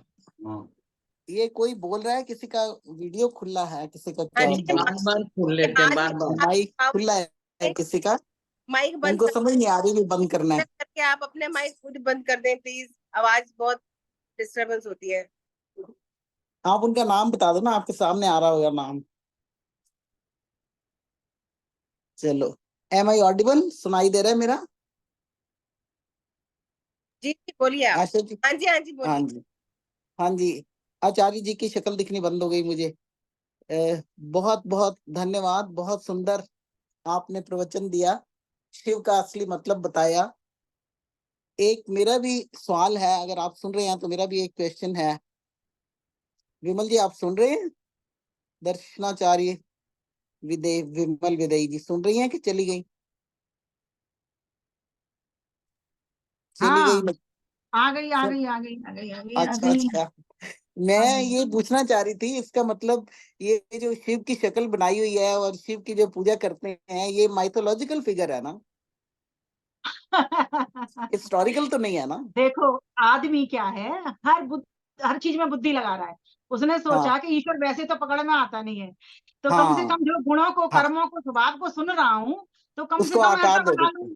तो उन्होंने क्या ठीक किया, है। मस्तिष्क पर चंद्रमा लगा दिया, है ना, गले में हाँ सर्प लगा लटका डाले, है ना, हाँ हाथ में हाँ डमरू पकड़ लिया। इनके हाँ प्रतीकों को हाँ बताते हैं, चलिए आपको, आप ये समझना चाहती है क्या? हाँ हाँ, राइट ये राइट। समझना, तो ये हाँ बताऊं? हाँ, तो पार्वती भी मतलब फिक्टिशियस ही है, देखिए, एक शिव माइथोलॉजिकल। जी तो ईश्वर का नाम है, एक शिव जी तो ईश्वर का नाम है। एक शिव जी बिल्कुल। हमारे देश में राजा हुए हैं। और नहीं, वो तो बात अलग है, वो तो दैट नहीं, इज जो ओके, वो राजा तो हुए, वो लोगों को यही भ्रम हो रहा है बहन जी, कि नहीं नहीं, लोगों को वो यही तो भ्रम हो रहा है। हिस्टोरिकल है, दैट इज वेरी क्लियर, वो तो हिस्टोरिकल हाँ है। हाँ। और ये जो शिव शंकर की कहानी शिव पार्वती की है, ये दोनों हम्म। माइथोलॉजिकल फिगर है ना, ये हिस्टोरिकल नहीं जी है। जी। राइट। ये तो ईश्वर है ये ही नहीं, ये तो इनकी हाँ, ये तो पत्नी, वो तो बिल्कुल ईश्वर बिल्कुल है ही ठीक है। नहीं। नहीं, हाँ, ऐसे तो ईश्वर मतलब लोग राम को भी कह देते हैं, कृष्ण को भी कह देते हैं, लेकिन दे आर हिस्टोरिकल फिगर, तो कभी ना कभी हुए हैं। तो ऐसा देखो, कोई शिव और ईश्वर के पार्वती नामों तो नहीं में, हुए ना? चारों वेदों के भीतर ईश्वर के नामों के लिए राम शब्द और कृष्ण शब्द नहीं आया। नहीं आए, ईश्वर क्योंकि के नाम क्योंकि के लिए राम कृष्ण नाम तो आया है उसमें, लेकिन राम और कृष्ण ईश्वर के लिए नहीं आया। राम इसलिए आया है, वहां पे राम का मतलब है रमा हुआ, कि ईश्वर हर जगह रमा हुआ है। नहीं, वहां लेकिन पे वेद में राम नहीं से आया। मतलब राम वेद भगवान में नहीं है। नहीं, लेकिन वेद में नहीं आया राम शब्द इस तरह, ईश्वर के लिए ऐसा नहीं आया वेद में। ना, ईश्वर के लिए राम नहीं आया, राम आया हम्म। रमन के लिए, रमना। वो तो हम हाँ ऐसे बोलते हैं ना, एक हाँ, राम दशरथ का बेटा, एक राम घट घट में लेटा, एक राम का सकल पसारा, एक राम है सबसे प्यारा। दैट इज मतलब दो ओके। राम है, दो राम वो है। राम का और भगवान कृष्ण का दैट इज वेरी क्लियर, लेकिन हम्म, ये क्लियर नहीं था। राम और कृष्ण का बिल्कुल क्लियर है। तायल जी भी आ गए हैं, तायल जी को बहुत बहुत हम्म। नमस्कार। अच्छा, अ, नमस्ते जितेंद्र नमस्ते। भाई, नमस्ते। हाँ, जितेंद्र भाई को बहुत बहुत नमस्ते। बहुत सुंदर भजनों से आरंभ किया आशा ने। प्रभु आशीष जी एक भजन बोलते होते थे, उससे शुरू किया, मैं ढूंढता तुझे था जब कुंज और वन में, तो तू पाता मुझे था दीन के वतन में। तो जब मैं तुझे पुकारता था तो तू कहीं मतलब, मैं कहीं और पुकारता था, तू कहीं और था, मतलब दीन के वतन में। मतलब जैसे हमारे आर्य समाज के नियमों में है कि मतलब समाज का उपकार करना हमारा परम धर्म है।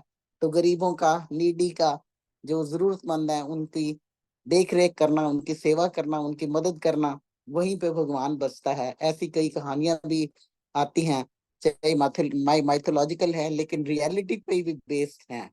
और ये जहां तक जब ये शिव जी की, शिव शंकर पार्वती की कहानी ये इन्होंने क्लैरिफाई कर दिया, मुझे भी यही था कि ये माइथोलॉजिकल फिगर्स हैं, हिस्टोरिकल फिगर्स नहीं है। तो ये माइथोलॉजी कैसे बन गई, ये तो जितेंद्र जी बताएंगे या विमल जी अपने अगली बार बताएंगे। तो बिल्कुल मैं भी यही समझती थी कि शिव का मतलब है सुख स्वरूप, और शंकर इज शांति देने वाला है, शम कराए शांति देने वाला। शिव शंकर सुख और कल्याण के देने वाला भगवान के ही नाम है, भगवान सुख और कल्याण का देने वाला है। ये बिल्कुल ऐसा ही मैं समझती थी और ऐसा ही सभी को समझना चाहिए। शिवलिंग पे जाके पानी चढ़ाने का, दूध चढ़ाने की कोई उपयोगिता नहीं, उस पे हम पहले भी बहुत बार बात कर चुके हैं।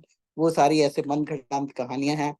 और जहां तक अभी इन्होंने वो जो अभी अभी एक यूट्यूब पे उन्होंने मिटा भी दिया अपना, भद्रकाम नहीं, सन्यासी भद्र क्या नाम था, उन्होंने जो भी लिखा, तो वो भी उसकी भी क्लैरिफिकेशन बहुत जगह से आ गई है, बहुत सही आ गई है कि और उन्होंने माफी भी मांग ली है कि ये मेरे से गलती हो गई, और उसको मिटा भी दिया ताकि गलत प्रचार ना होता रहे। तो हम आर्यों को जहां भी कोई चीज गलत हो वहां पे सवाल पैदा करना चाहिए, वहां पे खड़ा होना चाहिए, वहां पे अपोज करना चाहिए और अपने आप को एस्टेब्लिश करना चाहिए। ऋषि दयानंद के कहने, सत्यार्थ प्रकाश के हिसाब से, वेदों के हिसाब से हमें दिस इज हाई टाइम कि हम अपने वैदिक संस्कृति को समझें और उसको पालन कर सके, उसका मनन कर सकें। हमारे पास इतने सुंदर सलाहकार हैं जैसे कि ये विमल दर्शनाचार्य जी, मतलब कितनी सुंदर सी लैंग्वेज में, अपनी स्पोकन लैंग्वेज में ऐसे like the flow of the Ganges ऐसे बोलती हैं और बिल्कुल समझ आता है, बड़े सुंदर तरीके से बोलती हैं। ये कितना सेवा का काम कर रही हैं, परोपकार का काम कर रही हैं, हमारे जैसे अनजान लोगों को कुछ ज्ञान दे जाती हैं, कुछ ज्ञान का रास्ता दिखा जाती हैं। तो हमें चाहिए कि हम इसको फॉलो करें। और हम जो भजन बोलते हैं बहुत अच्छे लगते हैं मुझे, क्योंकि भजन में हम क्या करते हैं, हम स्तुति प्रार्थना उपासना करते हैं। किसी भजन में परमात्मा की स्तुति है। एक मेरी बहन ने बोला कि दुनिया के सहारे जितने मर्जी हो लेकिन मुझे सिर्फ एक तेरा सहारा चाहिए। और फिर हम, आशा ने बड़े सुंदर तरीके से, मैं ढूंढता तुझे था जब कुंज और वन में, तू पाता मुझे था तब दीन के वतन में, लाइकवाइज और भी बहुत सुंदर भजन बोले गए। और फिर उसको टॉप अप करने के लिए इतना सुंदर इन्होंने प्रवचन दिया कि शिव का मतलब है सुख देने वाला, कल्याण करने वाला, शांति देने वाला। तो शिवाय, हम उसी शिव के लिए, सुख स्वरूप परमात्मा के लिए झुकते हैं, नमा। ये संस्कृत बड़ी आसान है, सबको समझ आ जाती है। और सुख, तो हम परमात्मा से प्रार्थना करते हैं कि तू हमें सुख और आनंद से भर दे। अब परमात्मा सुख और आनंद से तो भर देगा, लेकिन हमारा मन बड़ा चंचल है, वो फिर इधर चला जाता है, फिर उधर चला जाता है। हम कंसंट्रेट करते हैं एक जगह पे, योगा कर्म शुभ कौशलम, कि अपनी कर्म में कुशलता करने की कोशिश करते हैं, लेकिन मन फिर भी भागता है, इधर भागता है उधर भागता है। उसी को पकड़ के लाने में कहते हैं, इसको पकड़ के लाओ और इसको बंधन पाओ। कैसा बंधन पाओ? भक्ति का बंधन, उपासना का, कीर्ति का, पूजा का, कंसंट्रेशन का, ताकि हम एकाग्रचित होकर उसको याद कर सकें। एक छोटा सा क्लिप कोई आ गया था, किसी लेडी ने टीका लगाया हुआ था वो सुंदर सा चंदन का, तो किसी ने सवाल कर दिया कि ये किस लिए लगाया, कहती ये तो स्वयं भगवान है जो मेरे माथे पे बस जाते हैं। लाइकवाइज शास्त्री जी ने उसका थोड़ा सा खंडन करके, हमारे हरिओम शास्त्री जी ने लिखा, मैंने उसका हम्बल सा जवाब दिया कि मेरे ख्याल में आप, विमल जी आप भी इसको शायद सेकंड करेंगी। मैंने कहा कि ये जो टीका लगाते हैं चंदन का लेप और चंदन का टीका शांति देने वाला है, कूलिंग इफेक्ट है। और जब हम माथे पे लगाते हैं, गले पे लगाते हैं, चंदन का लेप करते हैं, तो एवरीथिंग गेट्स कूल। हमारी जो थिंकिंग है वो भी कूल हो जाती है, हमारा क्रोध शांत हो जाता है, हम एकाग्रचित हो जाते हैं। और अगर हम इंक्लाइंड है उस तरफ तो हमारा मेडिटेशन में मन लगेगा।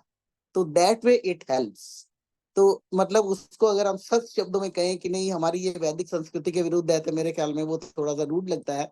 आप मुझे इसको एक्सप्लेन कर देंगे कि अगर टीका लगा हुआ है ठीक है, इसको उस तरीके से मत लो कि यही टीका ही लगा दिया तो भगवान को पा लिया, नहीं। This is one way to sit in concentration, और ध्यान लगा के, मतलब थोड़ा सा अपने आप को, मन को जो हमारा इतना फैल जाता है उसको इकट्ठा करके ले आए। चित्त वृत्ति निरोधा, योगा चित्त वृत्ति, चित्त की वृत्तियों का निरोध करके उसको एक जगह इकट्ठा करके हम भगवान की उपासना में बैठे और ध्यान लगाए, तो थोड़ी सी शांति और मिलेगी। वही शांति ही तो आनंद है, वही शांति ही तो पीस ऑफ माइंड है। वही शांति को तो इन्होंने निधि ध्यासन अभी बोला, वही शांति तो है जिसको हम पाना चाहते हैं। हम क्या पाना चाहते हैं? हम परम आनंद पाना चाहते हैं, परम आनंद, जिससे ऊपर कोई आनंद ही नहीं। तो वो आनंद कब आएगा? जब हमारा मन साफ होगा। मन में जो मेन दोष है, मैं शुरू से बताती आ रही हूँ, ईर्ष्या और द्वेष दो मेन दोष हैं। तो हम ईर्ष्या और द्वेष को छोड़े, एक दूसरे को टॉलरेट करना शुरू करें। जरूरी नहीं कि दूसरे को हमने गलत साबित करना है, इसको भूल जाओ, क्योंकि सभी के विचार और सभी के वो सब कुछ नहीं मिल सकते। We have to agree with the disagree sometimes, लेकिन मिलके फिर भी रहना है। ये नहीं कि उसने ये कह दिया तो लड़ पड़ो, नहीं, मतलब let us talk it over. उसको जो ही अगर कोई मिसअंडरस्टैंडिंग हो गई है तो उसको बात करके उसको खत्म करो और मिल के रहो। जिंदगी बड़ी छोटी है, उसमें शिकवे शिकायत लड़ाई झगड़े में टाइम निकल जाएगा तो वेद प्रचार नहीं हो पाएगा, ना हमारी मेडिटेशन होगी, ना हमारा पर्सनल कल्याण होगा जिसके लिए हमने जन्म लिया। कहते हैं ना, हम अपने जन्म का मकसद भूल जाते हैं। हमने मकसद क्या था कि हम आए और हम मतलब दो तरीके के जो काम हैं, एक तो सांसारिक और दूसरे अपवर्ग के। सांसारिक कामों के थ्रू ही, सत रजस तम के थ्रू ही हम आगे अपवर्ग में पहुंच सकते हैं, और अपवर्ग के थ्रू हम मेडिटेट करके भगवान को पा सकते हैं। तो मैं हमेशा ये कहूंगी कि हम भजन बोलें, और लेकिन भजन इस अंदाजे से बोले कि हम उसमें खो जाएं, उस कीर्तन में खो जाए। जैसे अभी विमल जी बोल रही थी तो मस्त हो गई थी, मैं भी साथ में ऐसे झूमने लग गई थी। तो वो मस्ती अगर आ जाए, वो मस्ती हमें चाहिए जो हमें एकाग्रचित्तता देगी, जिससे हमारे मन में से ईर्ष्या द्वेष हट जाए। ये बहुत जरूरी है। हम यज्ञ करते हैं, रोज प्रार्थना करते हैं, यज्ञ रूप प्रभु हमारे भाव उज्जवल कीजिए, छोड़ देवें छल कपट को, मानसिक बल दीजिए। तो हम अपना एनालिसिस करें। एनालिसिस में बड़ी पावर है। Power is analysis and analysis is power. इससे पावर मिलेगी। हम अपना एनालिसिस करेंगे कि मैंने किसी से ईर्ष्या द्वेष तो नहीं किए, मैंने छल कपट छोड़ा कि नहीं छोड़ा। अगर छोड़ा नहीं, अगले दिन फिर मैं हवन करने बैठी, मैंने फिर बोला छोड़ दे मैं छल कपट को, और मैं बोलती तो रहती हूँ और करती कराती कुछ नहीं, तो उसका फायदा नहीं। That would be wastage of time and money and everything, energy. तो हम लेट्स बी प्रैक्टिकल। थोड़ा सा हम ध्यान की तरफ ध्यान दे। ध्यान से मेरा मतलब मेडिटेशन। मैं चाहूंगी कि एक लेक्चर, एक प्रवचन, एक सुंदर सा भाषण इस मेडिटेशन पे होए, बड़े सुंदर तरीके से होए, ताकि ये जो मेरी बहनें, हम उम्र की बैठी हैं, ये सब कुछ ध्यान लगा के, सब चीजों को भूल के, सब कर्तव्यों को, सब चीजों को भूल के, एक तरफ होकर कंसंट्रेट होके ऐसे आनंद में खो जाए, बैठी हुई भूल जाए कि हम बैठे हुए हैं कहीं, हम प्रार्थना कर रहे हैं, हम घर गृहस्थी में हैं, किसी ने मुझे ये कह दिया, बहू ने कह दिया, बेटी ने कह दिया, फलाने, फॉरगेट अबाउट इट। कह दिया तो कह दिया, उन्होंने अपने मुंह से किया है, let it go. These are small stuffs. These small stuffs must not be given any importance. They are just to be ignored. Let it go. ये एटीट्यूड हमारा अगर हो जाए, लेट इट गो का मतलब किसी का इंसल्ट करना नहीं है। This is only difference of opinion. आप समझा दो, अगर कोई मान जाए तो ठीक, ना मान जाए तो भी ठीक। Let's agree with the disagree, let's move on. हम अपने मकसद को, टारगेट को ना भूल जाए इस चक्कर में। हम आर्य समाजी क्या कर रहे हैं, फर्क फर्क समाजों में जो गड़बड़ हो रही है, लड़ाइयां हो रही हैं, वो अपना टारगेट ही भूल जाते हैं। टारगेट क्या था? टारगेट तो कुछ और था समाज में आगे करने को, करने हम कुछ और लगे, ये प्रधान, ये फलाना, ये वो। Forget about it. इनमें कुछ नहीं रखा हुआ है आत्म उन्नति में कुछ अपने आप को हम बढ़ाए। मैं चाहती हूँ कि हम इस और अग्रसर हों और कुछ ध्यान लगाना सीखें, और इसमें विमल जी भी हमारी मदद करेंगे, मैं भी इस पे बोलूंगी, और जितेंद्र जी इसको अच्छी तरह से कंपेयर करेंगे ताकि ये चीज आगे नेक्स्ट चल मंथ सके। मेरा प्रवचन ध्यान पे ही होगा। ओके, तो इसके बाद मैं सभी का पुनः धन्यवाद करती हूँ, विमल जी का, सभी अपनी बहनों का। आशा है बड़ी सुंदर तरीके से जितेंद्र जी संचालन शुरू किया, बड़ा अच्छा किया। मैं कहता शुरू कर दे, बिल्कुल बहुत बढ़िया, और बहुत अच्छे से भजन सुने, बहुत अच्छा लगा। और मेरी बहुत सारी बहनें तो बिल्कुल टाइम से पहले ही आ जाती है, मेरे से भी मतलब पहले भी थी, क्योंकि they are so much devoted कि हम सुने कुछ अपना ऐसा करने को अंदर से उनके ऐसे उठती है। और ये राज लूथरा जी तो बैठती हैं ऐसे जैसे ध्यान में ही बैठती हैं, समाधि लग ही जाती है इनकी। और मेरी ये बहन के केडी अरोड़ा भी, बहुत सारी बहनें बहुत ध्यान से बैठती हैं, बहुत अच्छा लगता है। सभी का मैंने सुना और सभी को मैं प्रणाम करती हूँ, दिल से नमन करती हूँ। चाहती हूँ कि हमारे सबको शांति मिले, हम सबको मानसिक शांति मिले, आत्मिक आनंद मिले, और हमारा शरीर तंदुरुस्त रहे, शारीरिक निरोगता, आत्मिक बल, मानसिक शांति, ये सभी चीजें मैं चाहती हूँ। मैं चाहती हूँ कि हम अपने कर्तव्य कुशलता से उस योग को प्राप्त करके, ये जो योग ऋषि व्यास ने लिखा है, हम वहां तक पहुंच के कैवल्य को पहुंच सकें और समाधि में ऐसे समाधिस्थ हो जाए, आहा आनंद आ जाए। इसके साथ सबका पुनः धन्यवाद, जितेंद्र जी का, सबका, विमल जी का, बहनों का बहुत बहुत धन्यवाद। बहुत बहुत धन्यवाद उषा चित्कारा जी, आपने बहुत ही सुंदर तरीके से धन्यवाद ज्ञापित किया। आपका बहुत बहुत धन्यवाद। मैं कार्यक्रम में अब शांति पाठ के लिए आदरणीय जितेंद्र जी को आमंत्रित करूंगी, वे आए और शांति पाठ और जय घोष के साथ कार्यक्रम का समापन करेंगे। आदरणीय जितेंद्र जी 1 मिनट के लिए बोलेंगे सही। सभी को सादर नमस्ते। नमस्ते नमस्ते नमस्ते भैया, कैसे हो? कहाँ चले गए थे आज हम सबको छोड़ के? किसी का आज एक बहुत जरूरी श्रद्धांजलि सभा का कार्यक्रम था और मुझे ही बोलना था वहां पर, तो अच्छा। समय से जाना था और फिर समय लग ही जाता है थोड़ा सा। तो मैंने पिछले हफ्ते बता दिया था सबको कि अगले हफ्ते में जो है नहीं उपस्थित हो पाऊंगा। तो सभी का बहुत बहुत धन्यवाद। बहुत सुंदर तरीके से कार्यक्रम मैंने थोड़ा बीच बीच में जहाँ भी मौका मिला मुझे मोबाइल पर कनेक्ट होकर के सुना, और चलते आते समय गाड़ी में भी थोड़ा सा सुना मैंने। तो बहुत अच्छे तरीके से आज के कार्यक्रम का संचालन करने के लिए आदरणीय आशा जी को भी बहुत बहुत धन्यवाद, आदरणीय मैडम उषा चित्कारा जी को बहुत बहुत धन्यवाद, और हमारी आज की मुख्य वक्ता आदरणीय दर्शनाचार्य विमलेश बंसल जी। बहुत ही सुंदर शिव की महिमा का वर्णन, और श्रावण मास चल रहा है तो ये सामयिक विषय भी है। श्रावण में विशेष रूप से शिव की आराधना की जाती है, तो उसके ऊपर भी आपने विशेष रूप से आज प्रकाश डाला, और मैं उसे अच्छे प्रकार से तो बाद में रिकॉर्डिंग में सुनूंगा, तो विशेष टिप्पणी मैं इसलिए नहीं कर सकता कि आपने क्या बताया क्या नहीं बताया। निश्चित रूप से आपने अच्छा ही बताया होगा, ये तो मुझे पता ही है। तो बाद में सुन करके फिर हम उसके ऊपर जो है आप सभी मनन करें। और हमारे आदरणीय भरत प्रकाश सचदेवा जी बैठे हैं, वो कह रहे हैं कि आप बहनों बहनों करे जा रहे हो, भाई भी बैठा हुआ है यहाँ पर। तो हाँ बिल्कुल, तो आई एम ऑल्सो सॉरी, मैंने भी भाई नहीं बोला। भाई तो पहले हैं, भाइयों के बिना तो बहनें बनती नहीं ना। बहनें होती भाइयों की है, बहनें होती भाइयों की है जी। आई एम सो सॉरी, बहनें तो होती भाइयों की है। आइए शांति पाठ करके आज के कार्यक्रम का समापन करें, और हमें मंच खुला रहेगा, अनौपचारिक रूप से चर्चा हम कर पाएंगे।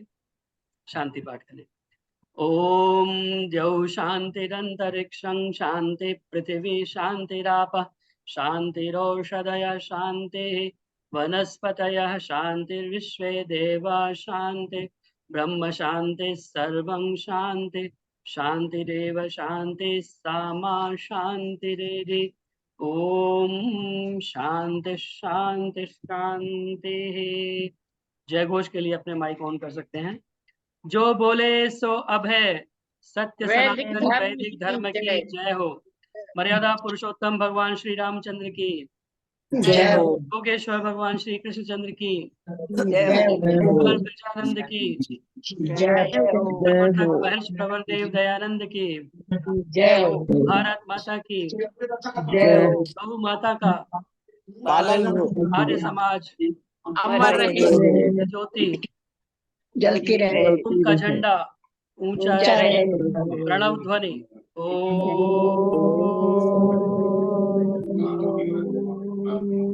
वैदिक अभिवादन। सभी को सादर नमस्ते।